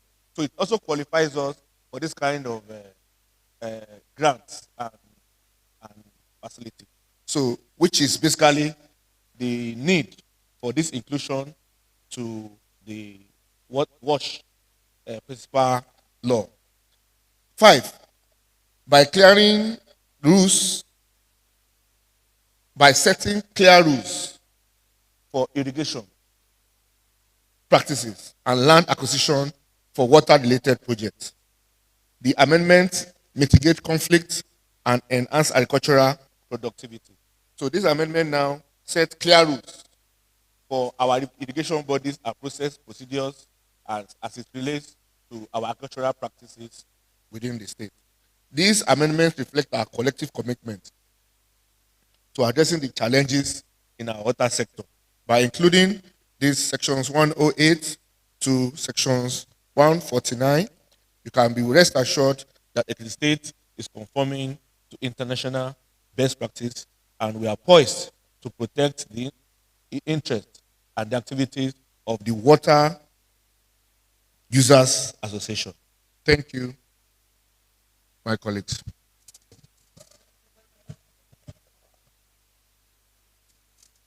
So, Minority Leader. Thank you, Right Honorable Speaker. I am Princess should get prepared. I represent the good people of Ekiti. Princess should be prepared. I would like to chip in 1 or 2 points to complement this bill. The basic aim of this bill is to make a very safe water for Ekiti State people so that we can have adequate supply of water in Ekiti State that are safe for people's consumption.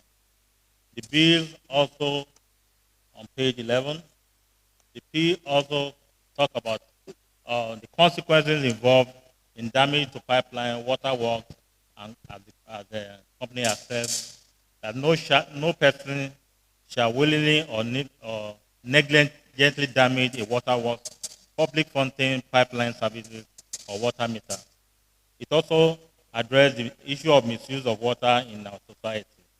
I would like my honorable colleagues to look at this bill as something we need to address on and pass immediately. Thank you, Mr. Speaker. Thank you very much. And so, on that note, I call on Princess to speak. Princess. All right. Princess Iyabo Fakule Okeme. It's now your turn this time. Thank you.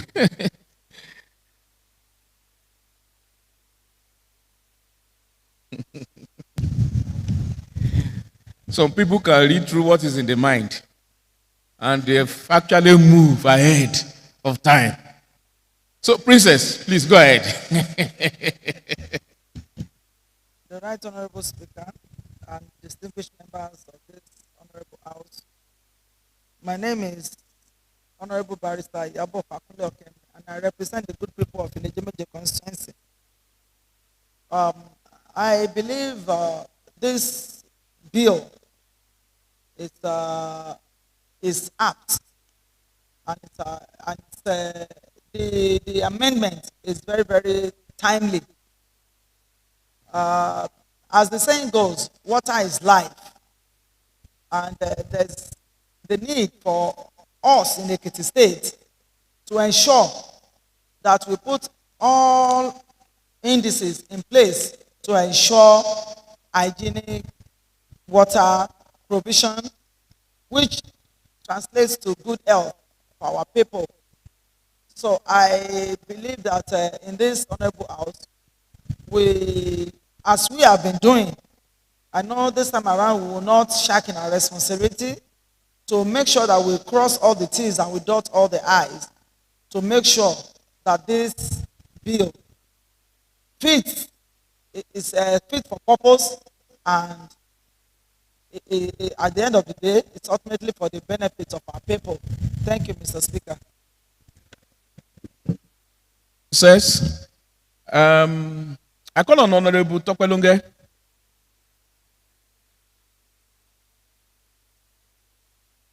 Right, Honorable Speaker,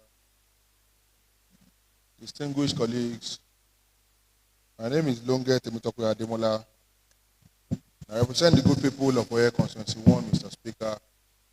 Mr. Speaker, I rise before you this afternoon to contribute to the Ekiti State Water Resources, Sanitation and Hygiene Sector Bill 2025.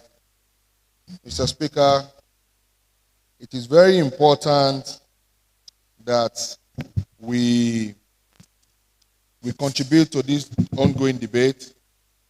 Mr. Speaker, it's a statement of fact that we have about 9 dams in Ekiti State. And specifically in Ekiti North Senatorial District, where I come from, Mr. Speaker, we have 2 major dams in Ekiti North Senatorial District. We have Itakpaji Dam, Mr. Speaker. We also have Ero Dam. Mr. Speaker, I want to say that if these dams are put into adequate use, all these dams can service the whole of the local government in Ekiti North. Mr. Speaker, there are several countries in the world, for example, China, where they practice irrigation farming. China, Israel, even in the United States, they practice irrigation farming. And I want to say that with the dams we have, especially in Ekiti North, for example, the 2 dams, one in Tapaji and the other in Ero Dam. If these 2 dams are nest appropriately, Mr. Speaker, we will not only have water, potable water for our people to use, it will also be of immense benefit for our farmers. For example, we can see the immense work Agbayewa farms are doing in this state, and they depend on water for most of their farming activities. I read recently that Agbayewa farms, for example, has just acquired some monstrous agricultural equipment in their bid to expand cassava farming in Nigeria, to also help their desire to become a major exporter of cassava in the whole of Africa. Mr. Speaker, I think if we give this bill accelerated passage, Mr. Speaker, I think it will also help us to achieve our aim of providing potable water, not only for our people to drink and use, but also to help our farmers to irrigate their farmland, especially during dry season. Mr. Speaker, I so submit, sir. Very much, Honorable Tokpelunge, and also for bringing that angle, and which I believe we should also look into. Because when you look at this bill, I was also asking myself, why even the repeal? Because the only thing that has been added is area of irrigation farming. But again, it's good to at least for the total overhaul of the bill. Honorable Parekun is not here. I mentioned that earlier in the morning, that by the time we have this in place, it further strengthens our water and sanitation, not just only potable waters, irrigation farming, even mini grids. And thank God that this house had earlier passed the electricity and power bill into law that now allow us to generate our own electricity. And you know that by this, we can also take advantage of our dams, most especially the Takpaji Dam, to generate electricity to power even the agri-processing zone. And once there is an enabling law in place, like what we are trying to do now, investors can also take advantage of that. Then the wash fund, because it's another area that we have to look into, the wash fund. So let me allow Honorable Tunde Okewa signify. Then Honorable Ayodele, his partner. I didn't say partner in crime, but partner in legislative process. So please, yes. Thank you, Mr. Speaker, dear colleagues. I'm Honorable Babatunde Oke, representing Ikere Constituency 1. Mr. Speaker, this bill is very crucial in ensuring public health and safety of our environment by ensuring safe drinking water and preventing pollution. I look at the numbers of laws that this particular bill intends to repeal, and is encouraging. It makes the jobs easy. People this particular law and understand the issue of water supply in the state. That will take me to my first observation, because this particular bill, if you look at the title, it's only repealing the state water supply, sanitation and hygiene sector law. But here we have, it's repealing the state water corporation law. In fact, like five laws. This particular bill is repealing 5 laws. And I want to believe that should also show. The principal law, Yes. we also have this already there. Yeah. The principal law earlier passed, in the 6th assembly, not this current Yes. assembly. Okay, it is on that note that, okay, please make your submission. All right. Submit. So we should look at that so that the title of the bill will reflect the laws that this bill intends to repeal. And also, there's a particular section that we also need to constantly follow up with, which is also very good for the implementation of this law. That's section 17, which talks about revenue court, that the governor may constitute a revenue court to ensure speedy enforcement of provisions of this law. This is very, very important, to ensure speedy enforcement of this particular provision. So we must ensure that the governor also set up that revenue court to ensure effective implementation of this particular law. And also, I look at the functions of the State Small Towns Rural Water Sanitation and Hygiene Agency. One of the functions is to assist local governments to take inventory of existing rural water sanitation and hygiene facilities. This is very important, because in our local government, there are so many facilities that we are not even aware of. So one of the functions of this agency is to take inventory, by assisting the local government to take the inventory of these facilities and to ensure rehabilitation. So that is also very, very important for us to also follow up on anytime this bill becomes law. At this juncture, we submit and allow Honorable Ayodele to take up his submission. Thank you, Mr. Speaker. You are not in charge. And because you have mentioned his name, I am going to call on Right Honorable Hakeem Jamiu to speak.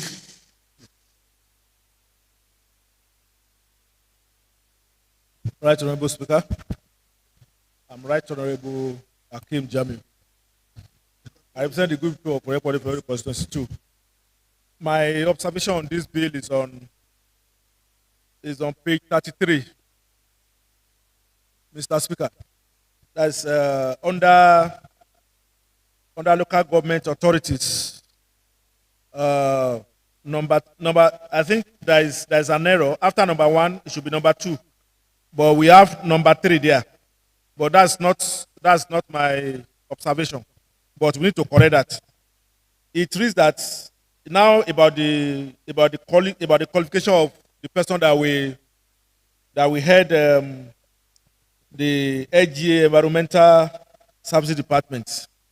It reads that it shall be headed by a suitably qualified candidate, registered and licensed by Environmental Health Officers, Registration Council of Nigeria.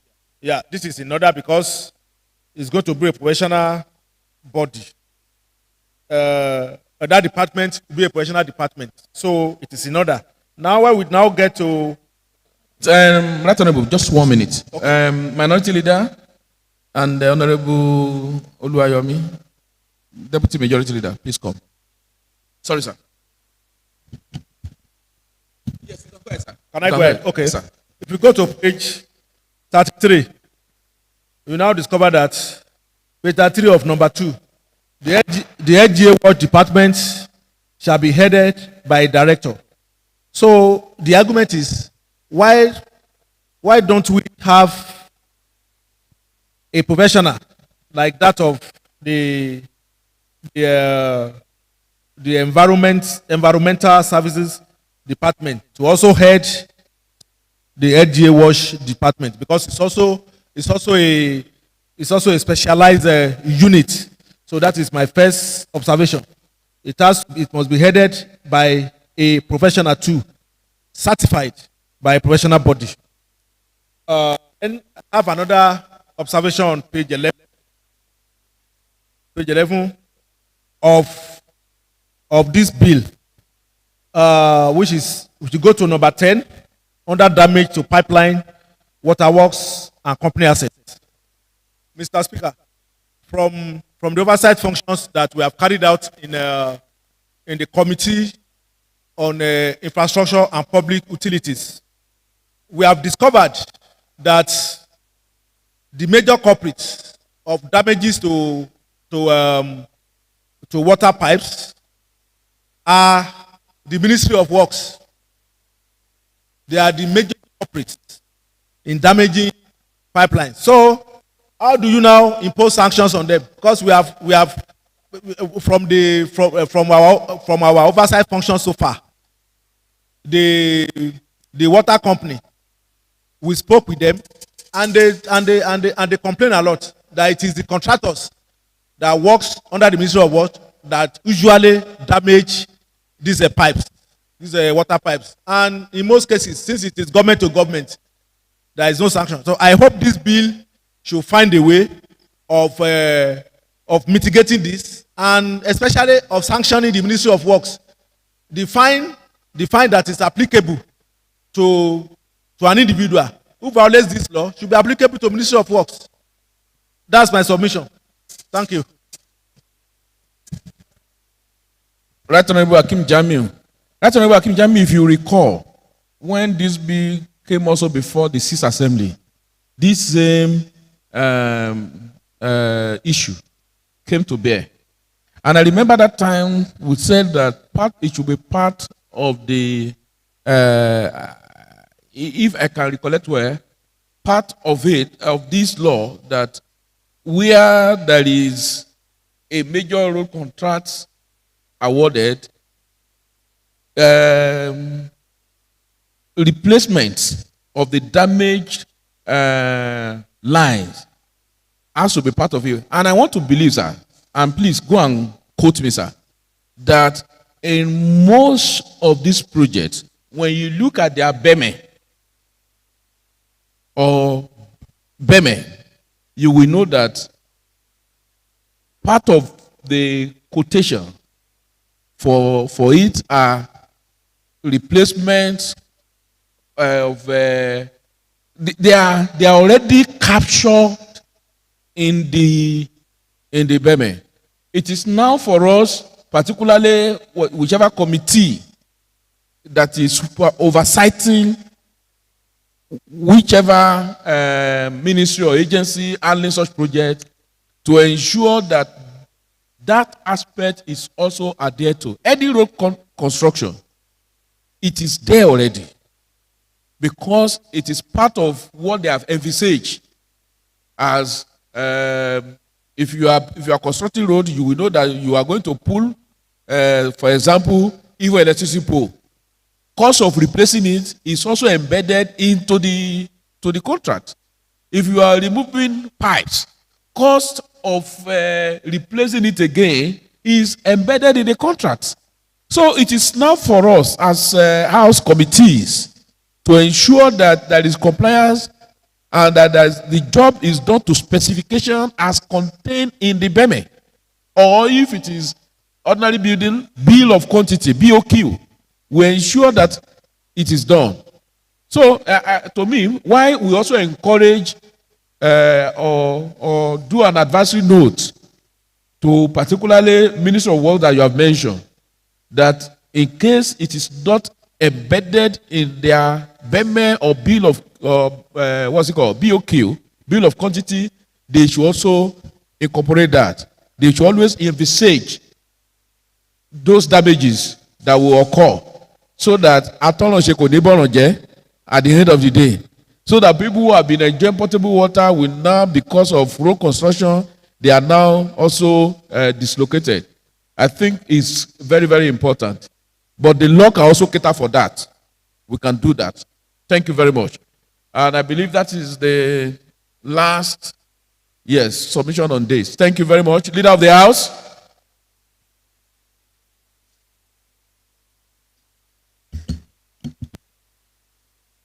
Thank you, Right Honorable Speaker.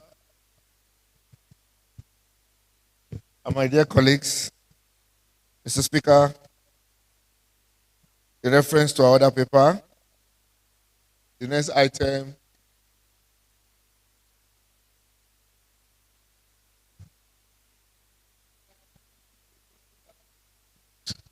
down to committee of the whole house. That's the next thing. Sorry.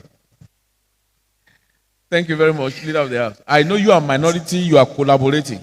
Thank you, Right Honorable Speaker. We were discussing for the greater good of the House of Assembly, sir.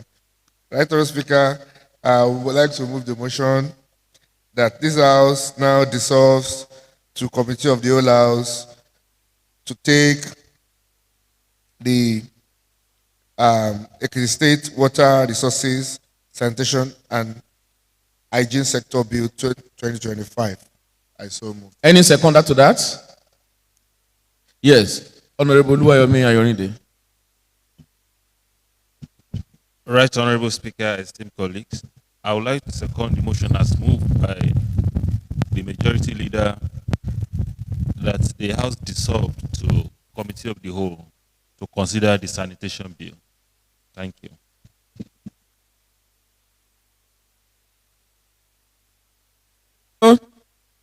That if you are in support, that this House dissolve to the Committee of the Whole House to consider Ekiti State Water Resources Sanitation and Hygiene Sector Bill 2025 and other matters at the Committee of the Whole House, say aye.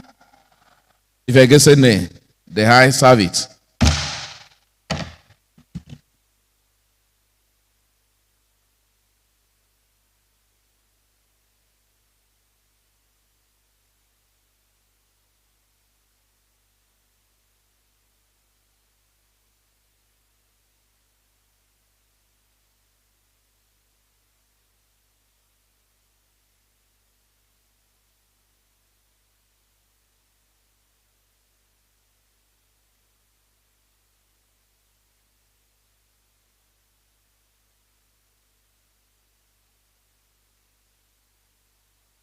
Much, dear colleagues, let me welcome you to the Committee of the Whole House.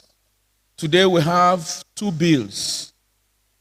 There are two bills for consideration at the Committee of the Whole House. We have the Ekiti State Water Resources Sanitation and Hygiene Sector Bill 2025. We also have before us the Ekiti State Commercial Motorcycle Operators Regulatory Bill 2025. Remember, this bill, the commercial motorcycle operators had earlier been committed to the Committee of the Whole House at a stage, while the Ekiti State Water Resources Sanitation and Hygiene Sector Bill 2025 was committed to the Committee of the Whole House not quite long. So we will take this bill one after the other. However, before I forget, let me quickly call on Honorable Teju, Princess Okuyiga, to approach the chair.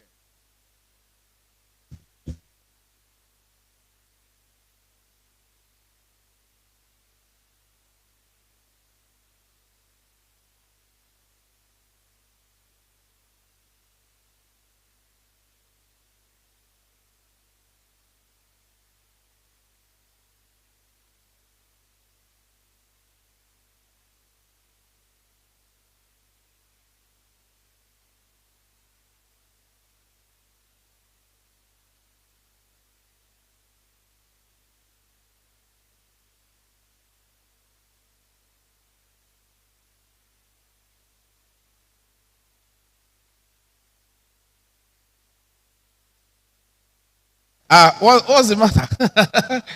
Yes, there is one matter of urgent public importance, and she must attend to that quickly. All right, so we will quickly move to the bill. Dear colleagues, we have debated this bill, concerns has been raised, and having been part of the debate on this bill, I know members of this house subscribe to the passage of this bill. And already you have made your submission. And I know those who have spoken actually spoke the mind of everyone, members of this house. If that is correct, say aye. But if you think it is not correct, say nay. So the ayes have it. So on that note, we just go straight to the body of this bill. Number one is that this is Equity Water Resources Sanitation and Hygiene Sector Bill 2025. If you agree that this should be the title of this bill, say aye. If I can say nay, the ayes have it. Now, we are all abreast. We are all abreast, even though this is a bill to repeal. But you will agree that the only area that is new, when you look at the principal bill, you will know that part 1, part 2, part 3, part 4. Leader of the house, come. Part 5, part 6, part 7, part 8, part 9, part 10, part 11.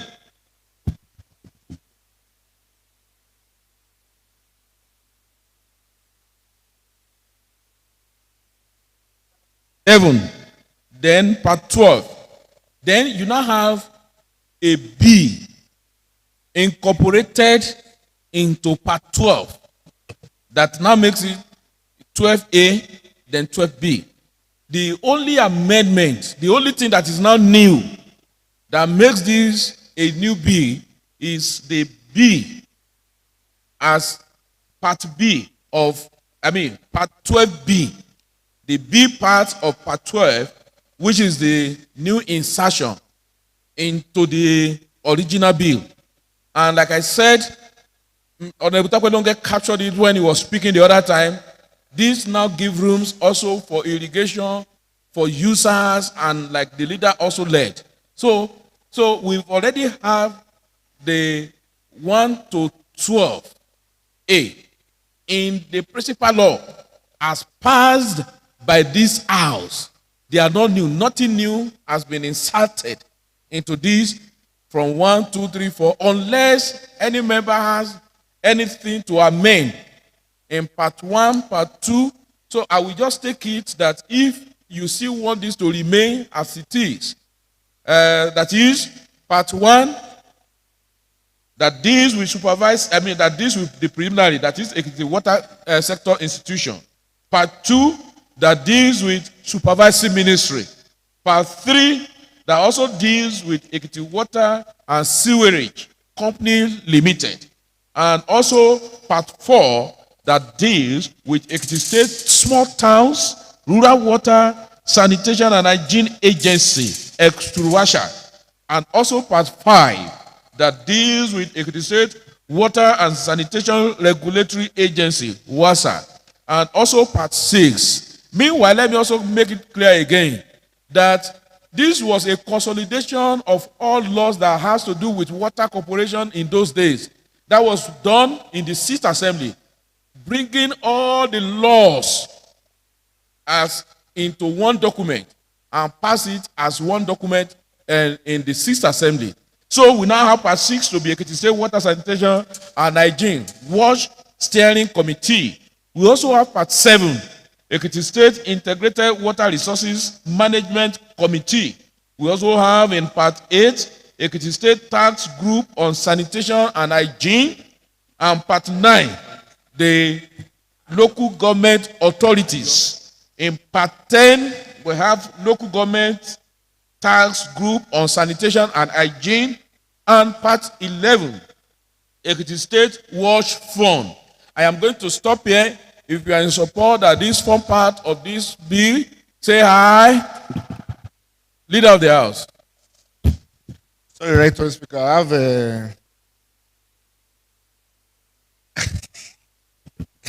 my dear colleague, sorry, please. I just want to speak to section part 9.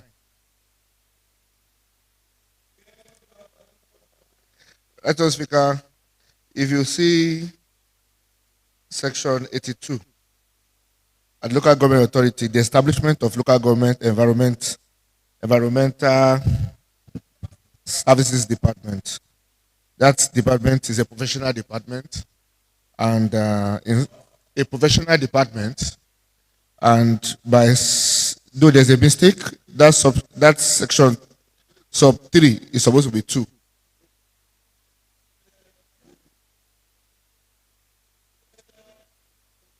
(82) 3 is supposed to be 2.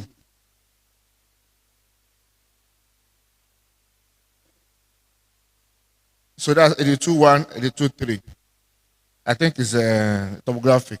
Then also the EU also raised about protection of the professionals in 83. I think it has been taken from Right Honourable Jamiu. We have here is that the local government environmental service department shall be headed by a suitably qualified candidate registered and licensed by Environmental Health Officers Registration Council of Nigeria. Yes. That makes him a professional already. Yes. So So but what if are you you go not to, saying? if you go to 83, Okay. which is also a professional department that has to do with WASH, which is rural water. That's the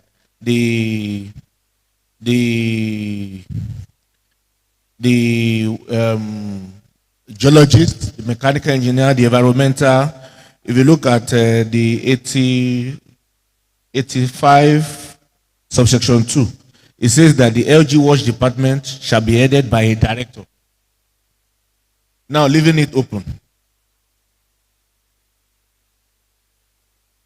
So since the professional department and the department for environmental has been protected, also the professionals in the department needs to be protected. Section 85. 85 2. So what I'm proposing, 82 3 says the LG Environmental Service shall be headed by a suitable qualified candidate, registered and licensed by Environmental Health Officers Registration Council of Nigeria. So I'm proposing that place should read, the LG WASH department shall be headed by a suitably qualified candidate with professional background in engineering, natural sciences, environmental health sciences, health and physical sciences, or registered by the relevant bodies. The local government WASH department shall be headed by director who now complete Yes, it now. who shall be a suitably qualified candidate with professional background in engineering, natural science, environmental health sciences, and any relevant physical sciences courses.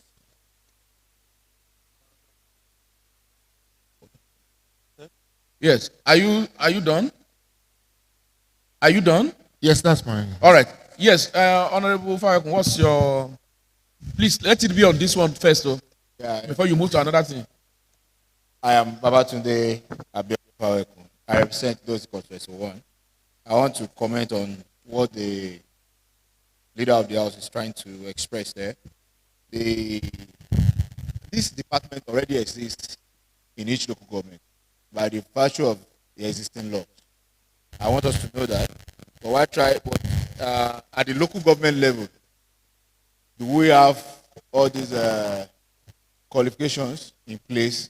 If we want an engineer or whoever to work the department, have it. Are they going to? I think that was the reason why director, so that any director can help such a place, such a department. Honorable Fayokun. Yeah. You know why we not want to toe your line? If we continue that way, then we'll continue to kill our local government. I don't think we should allow that our local government, We always get professionals. So of course, there can be people seconded. People will see, if they don't have, people can get secondment to the place to fill the vacancies. Meaning, I think we should just include, we can find a deputy director or a director in that field. We may not necessarily find a director. A director we head. Please don't forget that. It's a department. A director we head. You cannot say a deputy director. Director we head a department. And we are not saying that a suitable director with experience, either as an engineer, do you know how many things? Geologist, engineer, in all of that. Honorable Fayoku, this is Ekiti State. We will get one. Thank you very much. Is important. Any contrary view to that? All right. So Honorable Fayoku, the chair is speaking. Go back to your seat. Go back to your seat. Go and sit down. Yes, the chair at the committee. Go back to your seat.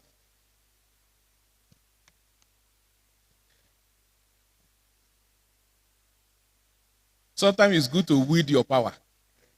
Yes. Now, leader of the house, can you take that again?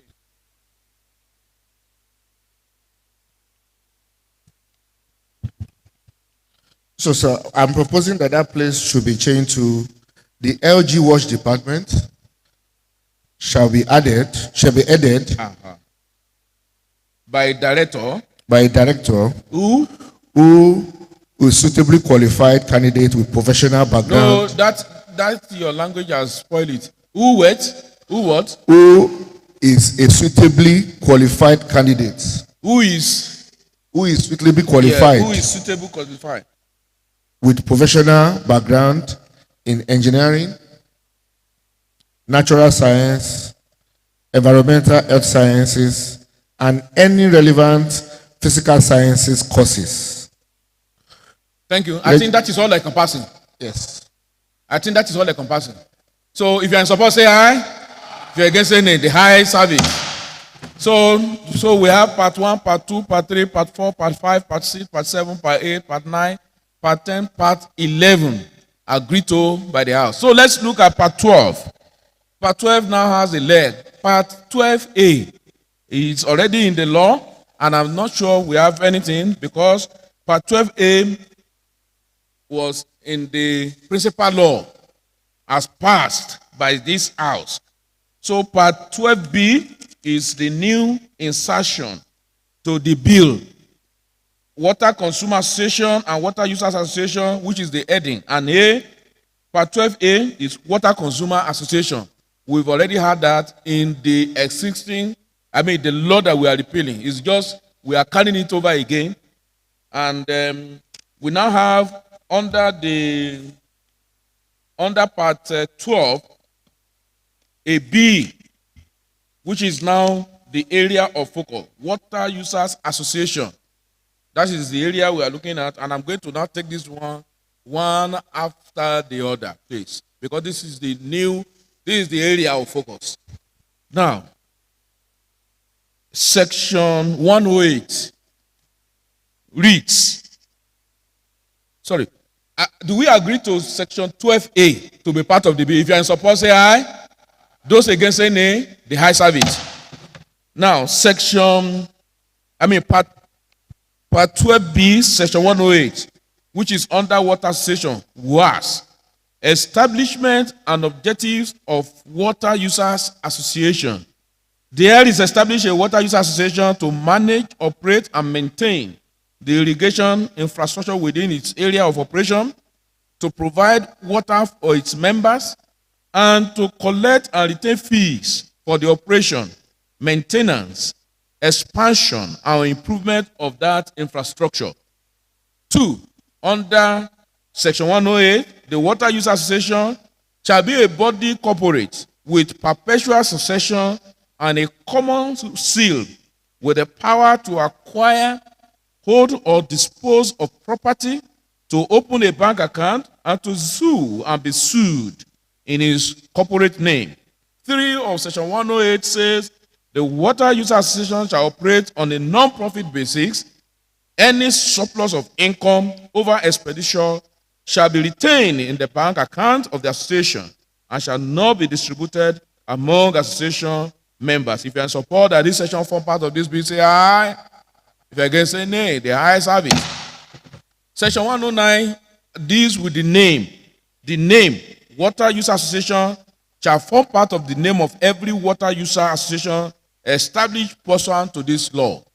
The name of every, that is 2 now, under section 109, the name of every water user association shall be written boldly and displayed outside its registered office and shall be written or sealed on every notice or letter or document signed on behalf of the association.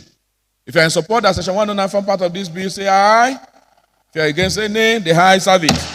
Functions of the Water User Association. Please, dear colleagues, I plead for 1 minute step down. Thank you very much.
That we have discussed this earlier.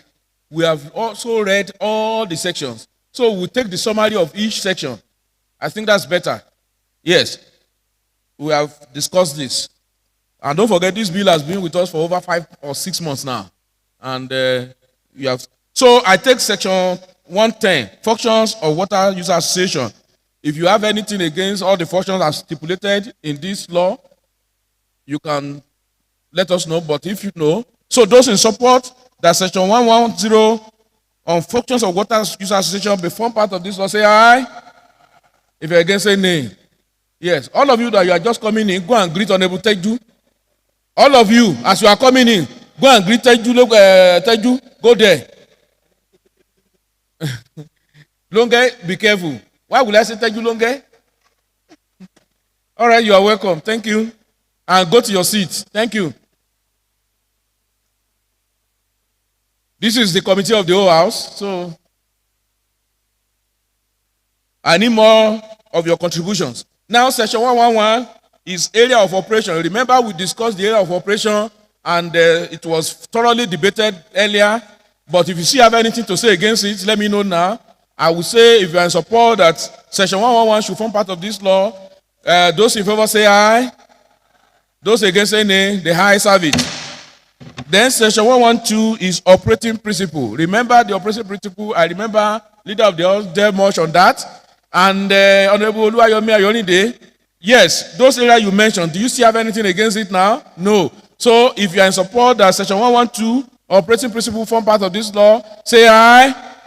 If you are against, say nay. The ayes have it. Section 113 is relationship with state and local government. This area, I will take it again so that people can understand the relationship.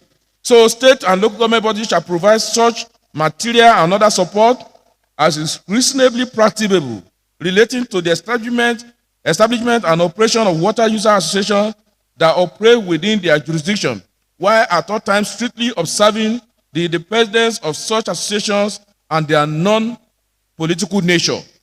2, under section 113 state that state and local government officials shall not interfere in the establishment or functioning of a water user association otherwise than pursuant to the written request of the management committee of such an association. And I know the Yemi Water will be very happy with this particular section of the law. So if those in favor say aye, those against say nay, the ayes have it. I also look at membership rights and duties of members. Under section 114, remember we spoke about membership. Those in favor that membership of a water association form part of this bill say aye. Those against say nay. The ayes have it. I also look at, let's look at section 115, rights of water user association members. The rights are stated in A to G. If you are in support that this form part of the law, say aye. If you are against, say nay. The ayes have it. Also, section 116, duty of water user association, and it's stated under section 116 A to H. If you are in support, say aye. Those against, say nay. The ayes have it. Now, under this part 12B, we have in section 117, acquisition and termination of water user association membership. And I know the Layers Water, the Yemi's Water, we want to be interested in this. So let's look at it again, one after the other. A person who ceases to hold a right to use land located within the area of operation of water user association shall or notify that water user association in writing. Ceases to be a member, save that he shall remain personally liable for all outstanding fees or charge due to the water user association at the date on which his or her membership ends. And the 2-3 also incorporated. If you are in support, say aye. If you are against, say nay. The ayes have it. Dr. Longe, I think you should look at me very well so that we can discuss this critically. Very, very well. Water user association establishment. Under section 118, we have water user association constitution.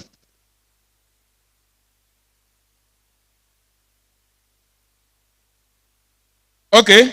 And under it, we have subsection 1, we have subsection 2. Subsection 2 carries A to I. If you are in support that this form part of this law, say aye. If you are against, say nay. The ayes have it. We also have the subsection 3 to section 108, 118, which states that the constitution of a water user association may be amended by special resolution of the General Assembly, save that no such amendment shall be effective until such time as it is approved by ECWASA. If you are in support, say aye. If you are against, say nay. The ayes have it. We have section 119, which has to do with registration procedure. This stipulates the procedures as discussed earlier. If you are in support that these procedures as outlined in subsection A and B of this section 119, if you are in support that it should form part of this bill, say aye. Those in favor, say aye. Those against, say nay. The ayes have it.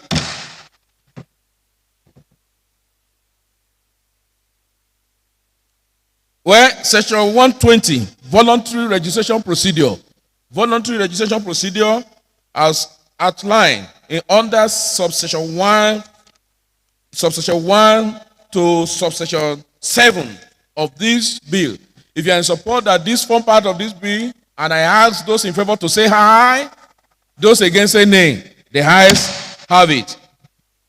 Sorry, we also have 8, 9, 10, 11, 12, 13 to subsection 120. Those in favor that this form part of this bill say aye. Those against say nay. The ayes have it. Yes, your observation, Honorable Tokwelonge. I can't hear you. Your observation, stand up and tell us.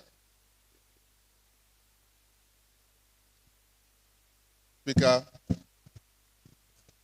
Sorry, Mr. Chairman. My name is Lunge Temitope Ademola. My observation is that I have no observation, sir. Okay, the observation is no more. Thank you very much. Yes, I call on... okay, I'm not calling anybody now. Let's look at section 121, mandatory registration procedures. We have these mandatory registration procedures outlined under 1, 2, 3, 4, 5. Those in favor that this form part of this bill say aye. Those against say nay. The ayes have it. Elijah, it seems that this fasting should continue. Because Elijah, you are glowing. You don't look like under 16. This is serious. This fasting has to continue. Elijah, it has, and I'm happy that this fasting is on. Because that has Kawoko, our own allergy, on Right Honorable King Jamiu. This is good. Yes. On that, we look at governance under section 122. Governance under section 122. And it talks about internal structure of a water association. Water user association. And as contained under subsection 1, subsection 2, subsection 3. And what are the internal structure? The internal structure as contained under subsection 1 is General Assembly, Management Committee, then an internal audit. That is under subsection 1. I ask and I put the question, those in favor that this form part of this bill say aye. Those in favor say aye. Those against say nay. The ayes have it. Today, okay? Yes, Professor Honorable, today, okay? Go back to your seat. Go back to your seat. Go and sit down.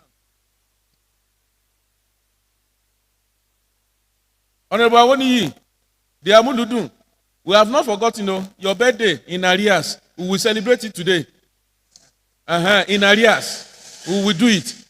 So, under section 123, we have the General Assembly. We have had the structure. So, General Assembly, now their functions and their powers as contained under subsection 1 and subsection 2A to L. Those in favor that this form part of this law say aye. Those against say nay. The ayes have it. We have subsection 3 to section 123, which is the Constitution shall specify the quorum required for a meeting of the General Assembly. If you are in support that this form part of this, we say aye. If you are against say nay. The ayes have it. Now, yes, Princess Yabo Okeme, don't forget, today is another princess' birthday. We will discuss that later. So, composition of the General Assembly form part of section 124. 124. And under it, we have subsection 1, subsection 2, and subsection 3. Those in favor that this form part of this bill say aye. Those against say nay. The ayes have it. Right Honorable Olagbaju, I know you will be very interested in the general meeting of the General Assembly. And because I know you have special interest in the Water Users Association, I can testify to that.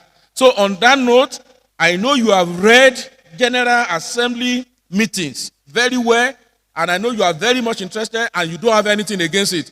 But anybody that has anything against it should say it now. But I will put the question that if you want section 125, subsection 1, 2, 3, 4, 5, 6, 7, 8 to form part of this bill, say aye. If you are against, say nay. The ayes have it. Well, I know Honorable Femi Fatula is always interested in anything called Water Association. And that is why he strongly believes in allocation of votes. That was why he was interested in that aspect when we were discussing it. Allocation of votes and how the vote should go. But he has discussed his own for members. I don't know if you have anything against it. For section 126, where we have subsection 1, subsection 2, subsection 3, another 3, we have A, B, C, and D. Honorable Awoniyi, I don't know if you still recollect those discussions. Do you still have anything against it or not? I know Femi Fatuna is your friend. Yes, your observation. Doba. Don't say Oyekola, but they are doing. Thank you, Mr. Speaker. I just have one small observation. I don't know if you can still look at it. I can't hear you. I said I have this observation here. I wish we can look at it more critically. Which one? This section 124. Number 3. One what? 124. We will come back to that. We have passed through that. We will come back to that later. I know. That's why I say it's a critical one. Just one technical issue there. I agree with it, but there is one technicality I want us to address. Hold on. All right, sir. You approach the chair. The gavel has landed. Approach the chair. Don't speak from there. Come and speak to me. Come. Feel free to come.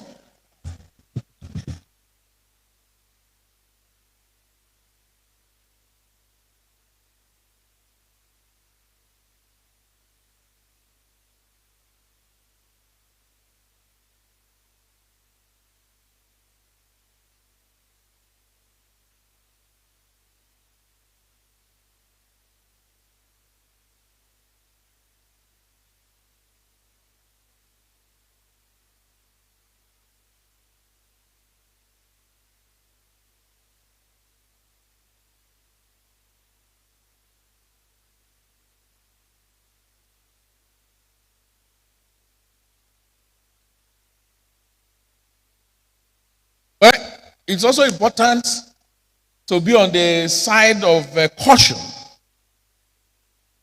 He has approached me. We will look at section 124 again, particularly subsection 3. And that is water use association members who are not group representative shall have the right to attend meetings. When you look at that place, if they have the right to attend meeting of the General Assembly, they don't say, but shall not have the right to vote. I think we should even include it as observer, so that it is clear. That is, let me take it now. Water use association members who are not group representatives shall have the right to attend the meetings as observer of the General Assembly. As observer, yes. Meetings of the General Assembly as observer. Instead of but and shall not but again. Will you put it as observer and shall not? Instead of but. But cannot go in there. And shall not have the right of vote. Not even to vote. Right of vote. Abi? Is that which one is the legal one? Is it right to vote or right of voting? Right to vote. All right. You know why we are very careful is by the time it gets to court, so that court will also not misinterpret our intention. Right to vote. Right to vote. Correct. Okay. If you are in support that this form part of the amendment to the bill, say aye. If you are against, say nay. The ayes have it. Section 126 now. If you are in support that allocation of votes, as earlier mentioned, 1, 2, 3, and 3A, B, C, D, form part of this bill, say aye. If you are against, say nay. The ayes have it. Honorable Wale Akale, you are welcome. You heard that today is Princess' birthday and you rush back. You are welcome back. Don't worry. Now, section 127, duties of the management committee. And as discussed, thank God you came back. I remember that this was part of your discussion. Duties of the management committee as contained under subsection 1, 2, A, B, C, D, E, F, G, H, I. And sub 3 of section 127. And I believe nobody has anything against what you have said earlier on this particular bill. So I asked and I put the question. Those in favor that this form part of this bill, say aye. Those against, say nay. The ayes have it. Section 128, composition of the management committee as contained and outlined under subsection 1, 2, 3, 4, 5, 6, 7, 8, 9, and 10. If you are in support that this form part of this bill, say aye. If you are against, say nay. The ayes have it. Yes. Honorable Antonio Adamodu, don't be annoyed. It is that boy beside you that have caused whatever had made me to neglect you there. It's him, that boy beside you. Eh? You know what he said in the morning? You want me to mention it, eh? I would rather not say it. This is committee of the whole house, so I can say some things. Eh? But Honorable Tony Adamodu, don't worry, sir. We will behave as if we don't see him, so that we can always relate with you. And in the thank God, where you are staying, if you don't mind, we'll see how we can relocate you again, so that you are very far from the princess. Even though you are very far, we'll see how you can be farther. Yes, section 129. The chairperson of the Water User Association contained in 1, 2, 3 of this law bill. If you are in support that this form part of this bill, say aye. If you are against, say nay. The ayes have it.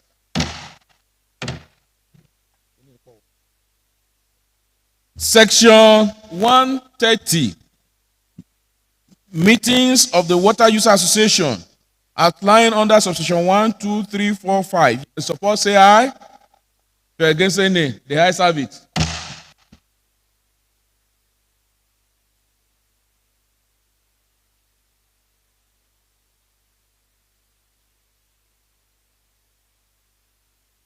Dear colleagues, since this has been debated, I would just want us to look at it that if you are in support that section 131, section 132, section 133, section 134 be part of this bill, say aye.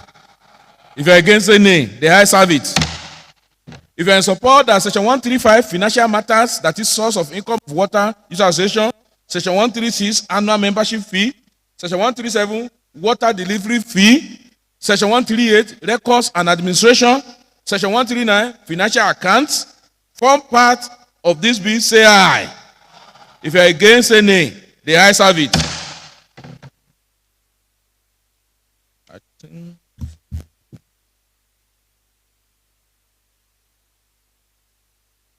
after section 139, look at it. I think that should be another section. That should be 140. I know what I'm talking about. Look at section 139, financial account is a separate one. Then look at sanctions and enforcement. That is a section on its own. Under financial account. No, it can't be. This is a new subsection under it now. Look at it very well. We are talking about the numbering. That cannot be section. That cannot be another section.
Critically, I think sanction and enforcement should be section 140. So we cannot reorder the rest and renumber it. So section 140 would be sanctions and enforcement. So if I support that section 140 as amended, section 141 as amended now, that is 140 will now be 141, just like that. Section 142, which is annual report now, and section. Stand up, please. Enforcement is also separated under it. Because I mean, I don't get you. Yes. You know, you said we should take sanction and enforcement at section 140. Yes, But I under mean, you know that is the heading. Sanction with section 141 now. I mean 140. Okay. Section 140 is sanctions. 140. The enforcement is. Enforcement can still be under 140, but we can now renumber Then we can now remove subsection. sanction and enforcement.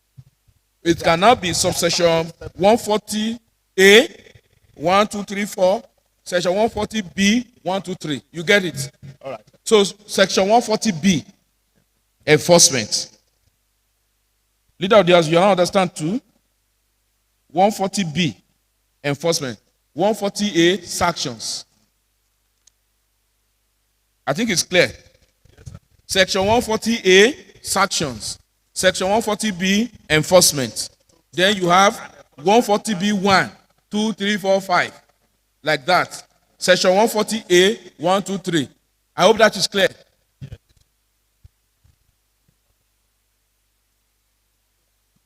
Leader of the House, are you clear with that now? Yes. So section 140B, enforcement. Then section 141, oversight function.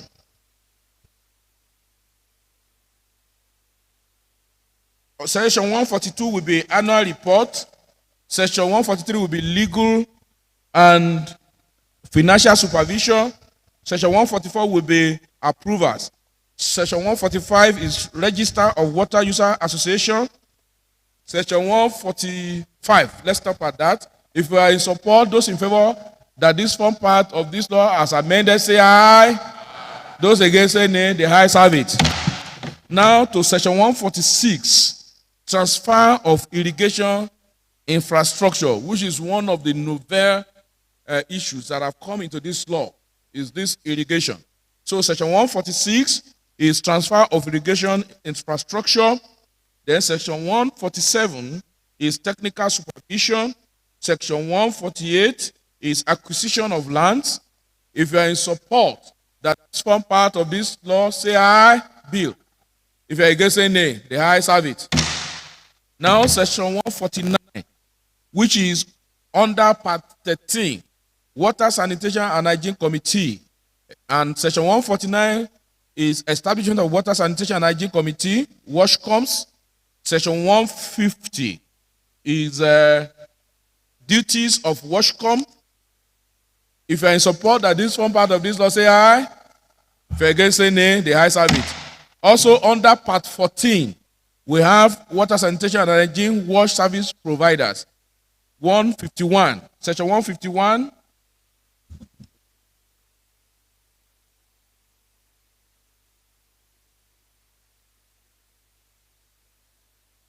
From part 14, it's also part of the principal law earlier passed, and we have not changed what is there because it is still good. I will just take that section 151, section 152, section 153, section 154, section 155, section 156, section 157, section 158. If you are in support of these sections form part of this bill, say aye. If you are against, say nay. The ayes have it. Part 16 is also part of the principal law. That is, registration of water facility was part of the principal law. So if you are in support that section 159, which is registration of wastewater facility, section 160, which is wastewater clearance. And if you want this part to be part of this, we say aye. If you are against, say nay. The ayes have it. And I also have part 17, offenses and penalties. I would like you to look at the figures. You see the 50,000 naira to remain. Look at it again. The 20,000, the 50,000, the 100,000, as earlier proposed, the 100,000, the 100,000. So, but if in case you see anyone that should carry more or less, let's know before the passage of the bill is still up there. But I think from our discussion, I think what is there, I think it's okay. So if you're in support that part 17, that is section 161, construction of public sewerage system, section 161, 62, damage to public sewers, etc. Section 163, dislodgement of raw sewage. Section 164, registration of sewage dislodgers. Section 165, registration of water well drillers. Section 166, specification of water well drilling. 167, reporting tool for water well drilling. Section 168, offenses against open defecation. If you want this to be part of this bill, say aye. If you're against, say nay. The ayes have it.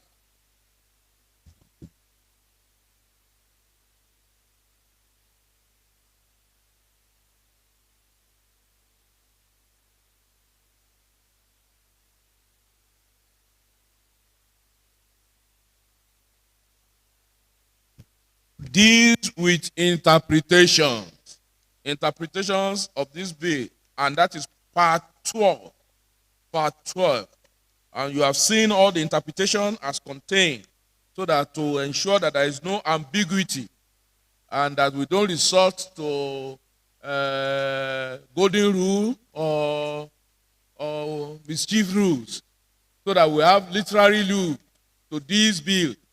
You can always go to interpretation section, and that is the whole essence of this section. Of this part. And section 169. Look at it again before I put the question. In case there is any interpretation that you think is still ambiguous, but to avoid any ambiguity, this has been put. So if you're in support, say aye. If you're against, say nay. The ayes have it. Now, part.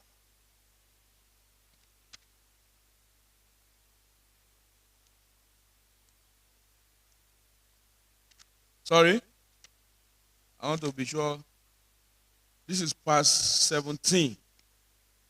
And this cannot be part 19. This should be part, look at that part under interpretation is not correct. Let's correct it.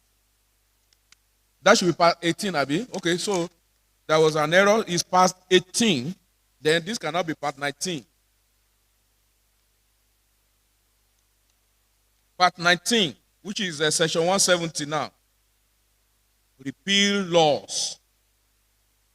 I will also not agree with this, because all these laws had earlier been repealed under the principal law. This one only repealed the principal law, which is just for a law to repeal the State Water Supply Sanitation and Hygiene Work Sector number 2 of 2021. That is what we are repealing, and not every other one mentioned here. Those ones had already been repealed in 2021. So under part 19, section 170, just put it as from the commencement of this law is hereby repealed, and that is Ekiti State Water Supply, Sanitation and Hygiene Work Sector Law number 2 of 2021 That is what we are repealing. If you are in support, say aye. If you are against, say nay. The ayes have it. So Ekiti State Water Supply, Sanitation and Hygiene Sector Law number 2, 2021 is hereby repealed. By the time we pass it, that is the law. Thank you very much. Thank you, and this is a job well done. Thank you very much. Now, because, all right, let me listen to you. Maybe you are in the spirit. Like Isaiah, I was in the spirit on the last day. The Right Honorable Speaker, sir, I think it should now read Hygiene Sector Law 2025, not 2024. 2025, yes. Very correct. Very, very correct. The citation is 2025, but we repeal that of 2021. Yes, very correct. Thank you, ma'am. Okay, that is not the spirit. I thought is the... Now, I think at this junction, for the committee of the whole house, I think we should step down the other item and to the next allotted date. If you are in support, say aye. If you are against, say nay. The ayes have it. So the Ekiti State Commercial Motorcycle Operator Regulatory Bill 2025 is hereby set down. So the next allotted date and to still be handled by the committee of the whole house. Now we will now move a motion to dissolve back to the to plenary. Honorable Teju, how are you? Right, Honorable Speaker, and my dear colleagues, I always want to appreciate everybody. Right, Honorable Speaker, in view of a well done job by the committee of the whole house, I want to move the motion that this house resolves back to plenary to continue the business of the day. I so move. Call on Honorable Lateef Oluwole Akale. Thank you, Right Honorable Speaker. I rise to second the motion that this house is sent back to committee of the whole house to continue business today. My name is Honorable Lateef Oluwole Akale, representing Ekiti East 2. Thank you. Committee of the whole house. Do you have a counter motion? To that, is seconding the motion is wrong. Is asking the committee of the whole house to dissolve back to the committee of the whole house. Is this house that is dissolving to plenary? Thank you very much.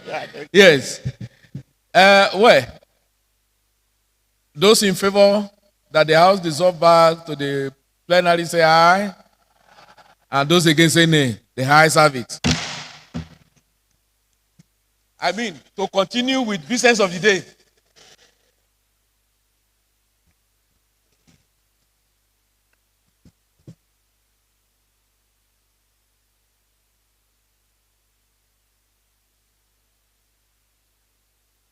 Thank you very much. May I welcome you back to the committee, from the committee of the House to plenary.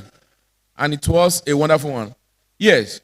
We quickly call on Honorable Teju Okuyiga to give us a brief report of what transpired at the committee of the whole house.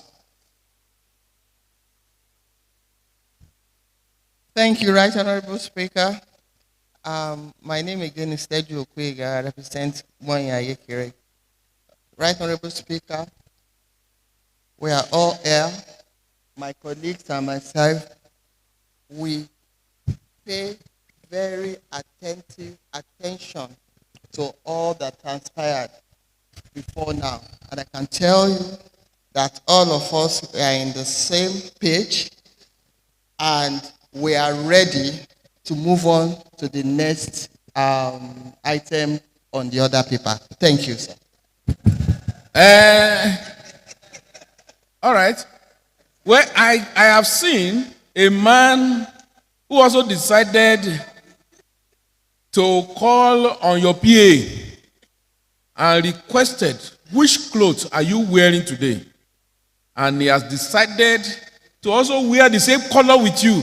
So I will call on him to further brief the House on the report of the committee of the House. Without wasting time, can you just stand up on your own before I mention your name? If you know you call the PA to wear the same clothes, color, well, if you you don't want them to know, Honorable Ogushakin, stand up and inform the House. Right, Honorable Speaker, I am Honorable Ogushakin Oladele Olaoye. I represent the good people of Ekiti East Constituency 1. I would like to add to what the last person has spoke about, which is what transpired.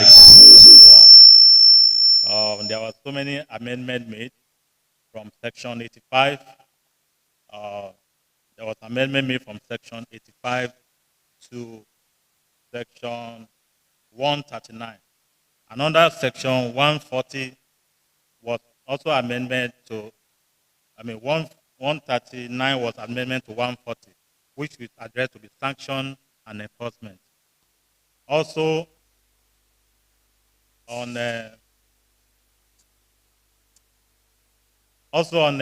section 140 was amended up to section 171 under citation.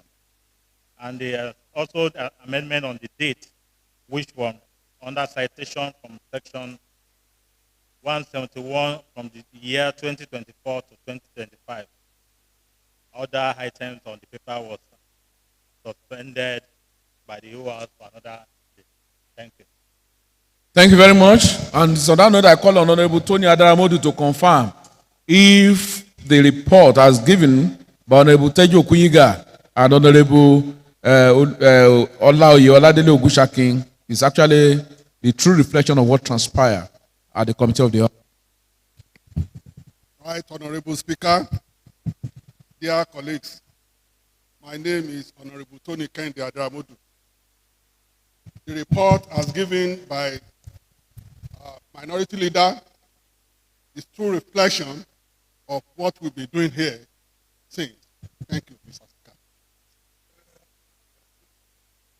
In favor that the report as well delivered by Princess Teju Okuyiga and Honorable Adele Ogunchakin, also confirmed by Honorable Tony Adaramodu, was the true reflections of what transpired at the committee of the House. Say aye. If you're against, say nay. Then the House have it. Dear colleagues, I think without wasting time, since there is a report from the committee of the whole House, particularly on the consideration of the Ekiti State Water Resources Sanitation and Hygiene Sector Bill 2025, and that we also step down the bill, which is actually meant for consideration at the committee of the House, but due to other circumstances, we couldn't go on. The Ekiti State Commercial Motorcycle Operators Regulatory Bill 2025 step down. I think we can also proceed to the third reading. I believe that the committee has done a great job. And I would say, having looked at part 1 to 19 of this bill, and from section 1 to section 170, I believe that a great job has been done, already been done. I will only put the question that just because this is plenary, in order to adopt everything we have done at the committee of the whole House, I will not put the question now at the plenary that if you are in support that from the title to section 1 up till section 170 of this bill, that is under part 1 to part 19 of this bill, that it should form part of this bill, I want you to say aye. If you're against, say nay. Then the ayes have it. On that note, I call on the clerk to take the third reading. Capacity speaking speaker and the parliamentarians of the 7th Assembly, Ekiti State Water Resources, Sanitation and Hygiene Sector Bill 2025. Third reading. Thank you. I can now say, without any equivocation, that this bill has been passed into law, waiting for Mr. Governor assent. Thank you very much. Thank you, thank you. Yes, Leader of the House.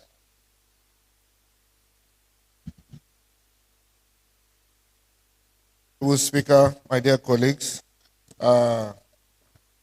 in line with the resolution from the Committee of the Whole House, having set down items 4, 5, 6, 7,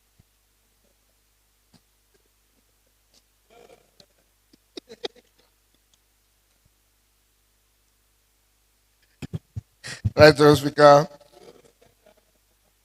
At the committee of the whole house. Yes, sir. The next item on our order paper is items 5.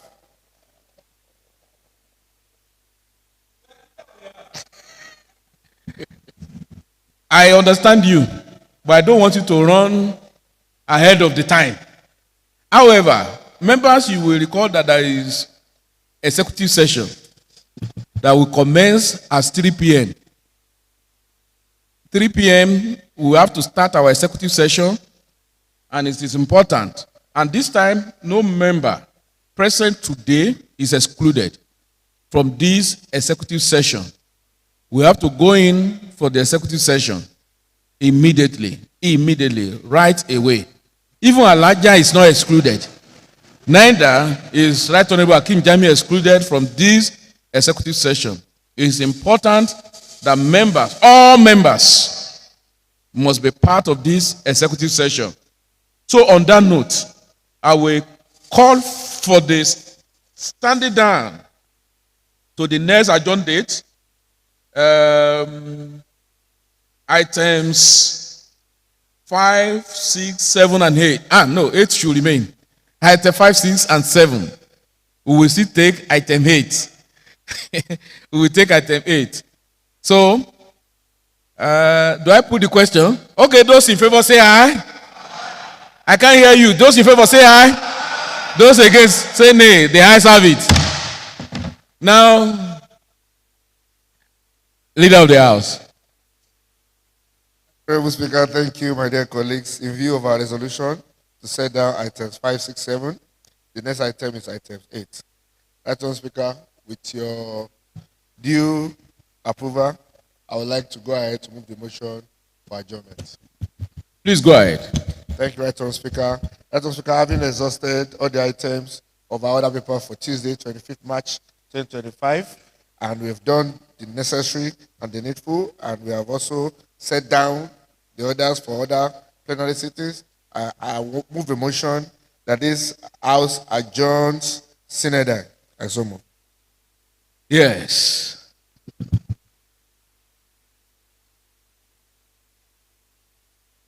I have too many hands. And the way my mind is working, none of those hands will speak. None of the hands.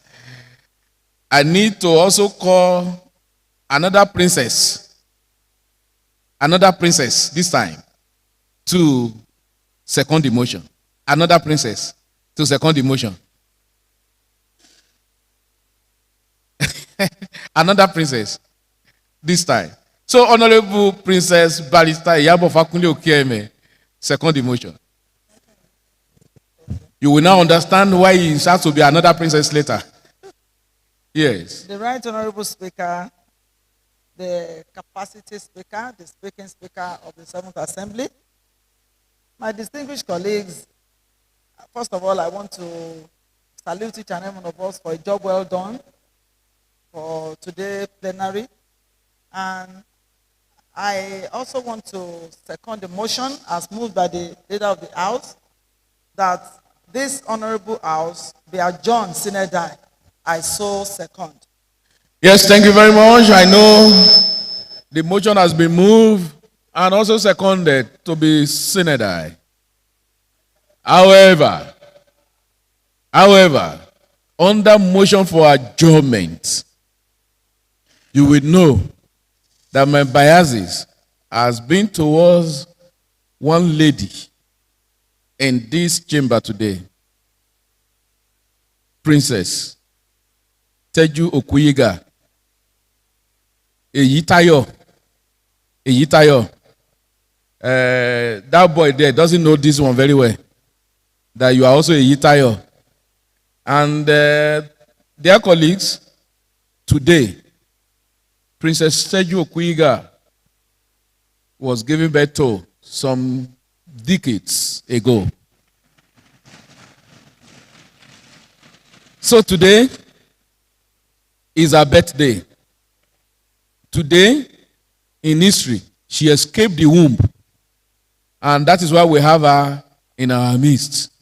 And you will agree with me that she is a jolly good fellow.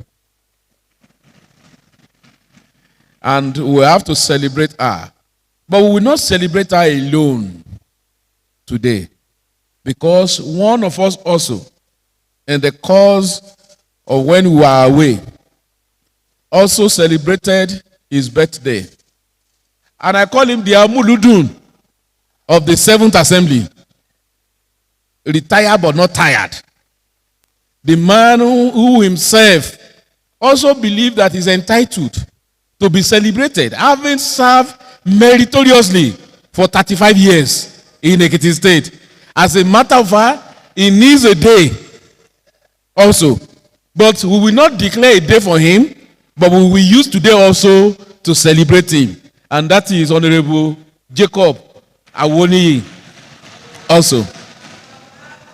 While we are celebrating the two of them, Honorable Teju Okuyiga also knows, and she knows, that she has to see me after the executive session and to deliver the message from Trump. The message from Trump you must deliver. That you have to do. And I also welcome you back on your visit. You are welcome back. On that note, while the rest of us stands to sing for the two of them, the two of them will sit and will celebrate them. Thank you. But we call on the leader of the house to take the lead in celebrating them with birthday song. Thank you.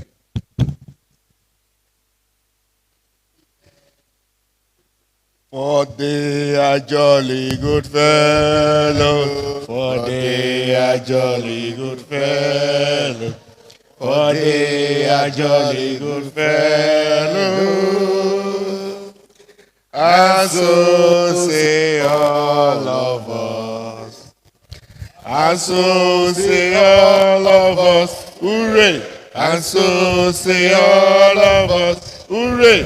For they are jolly good fellow. For they are jolly good fellow. For they are jolly good fellow. And so say all of us. Hooray! Hooray! Hooray!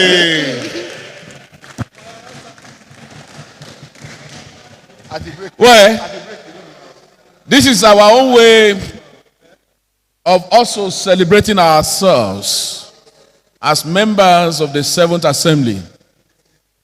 Let me comment that Honorable Teju Okuyiga, Eyitayo the Princess, I have known her for a very long time.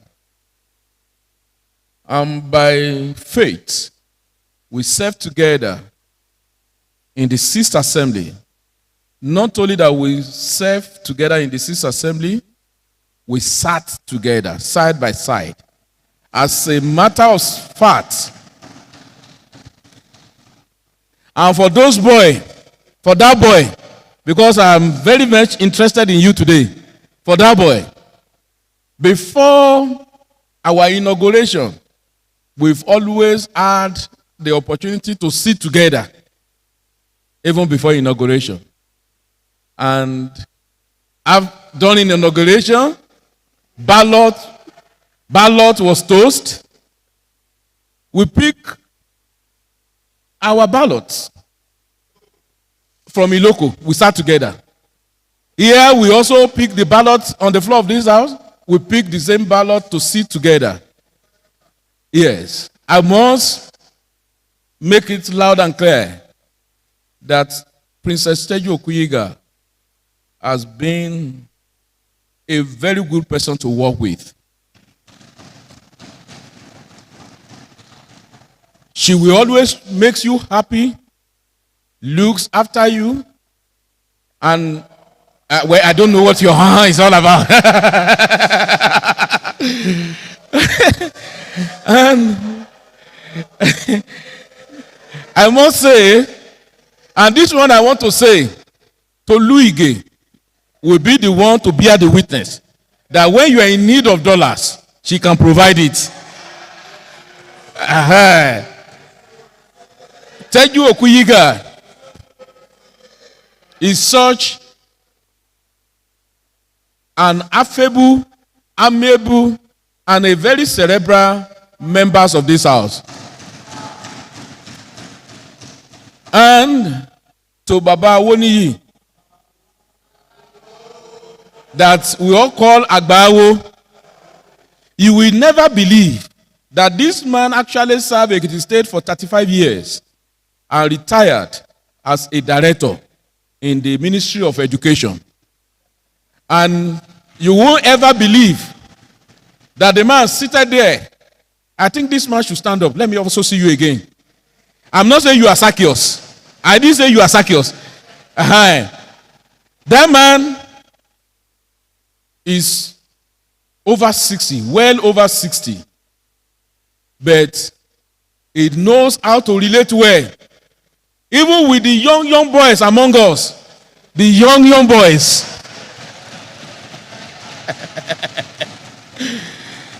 He relates well with everyone.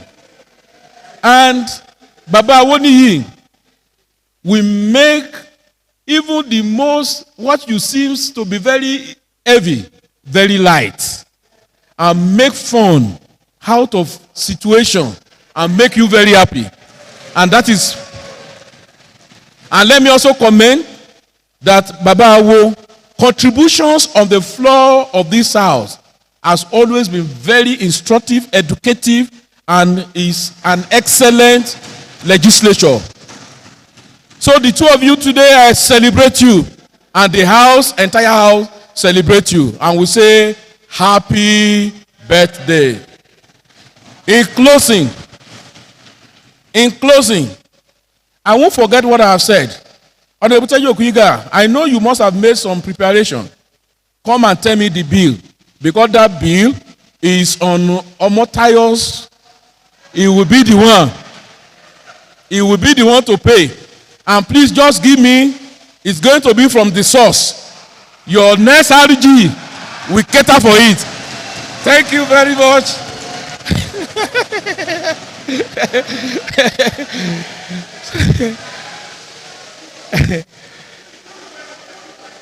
I should put the question.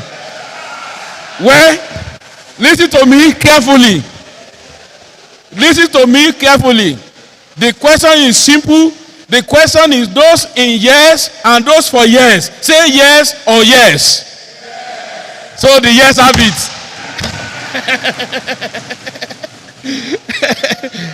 On that note, I put the question, those in favor that this house adjourns synodized. Say aye. Those against say nay. The ayes have it. I arise. Thank you. Oh my God.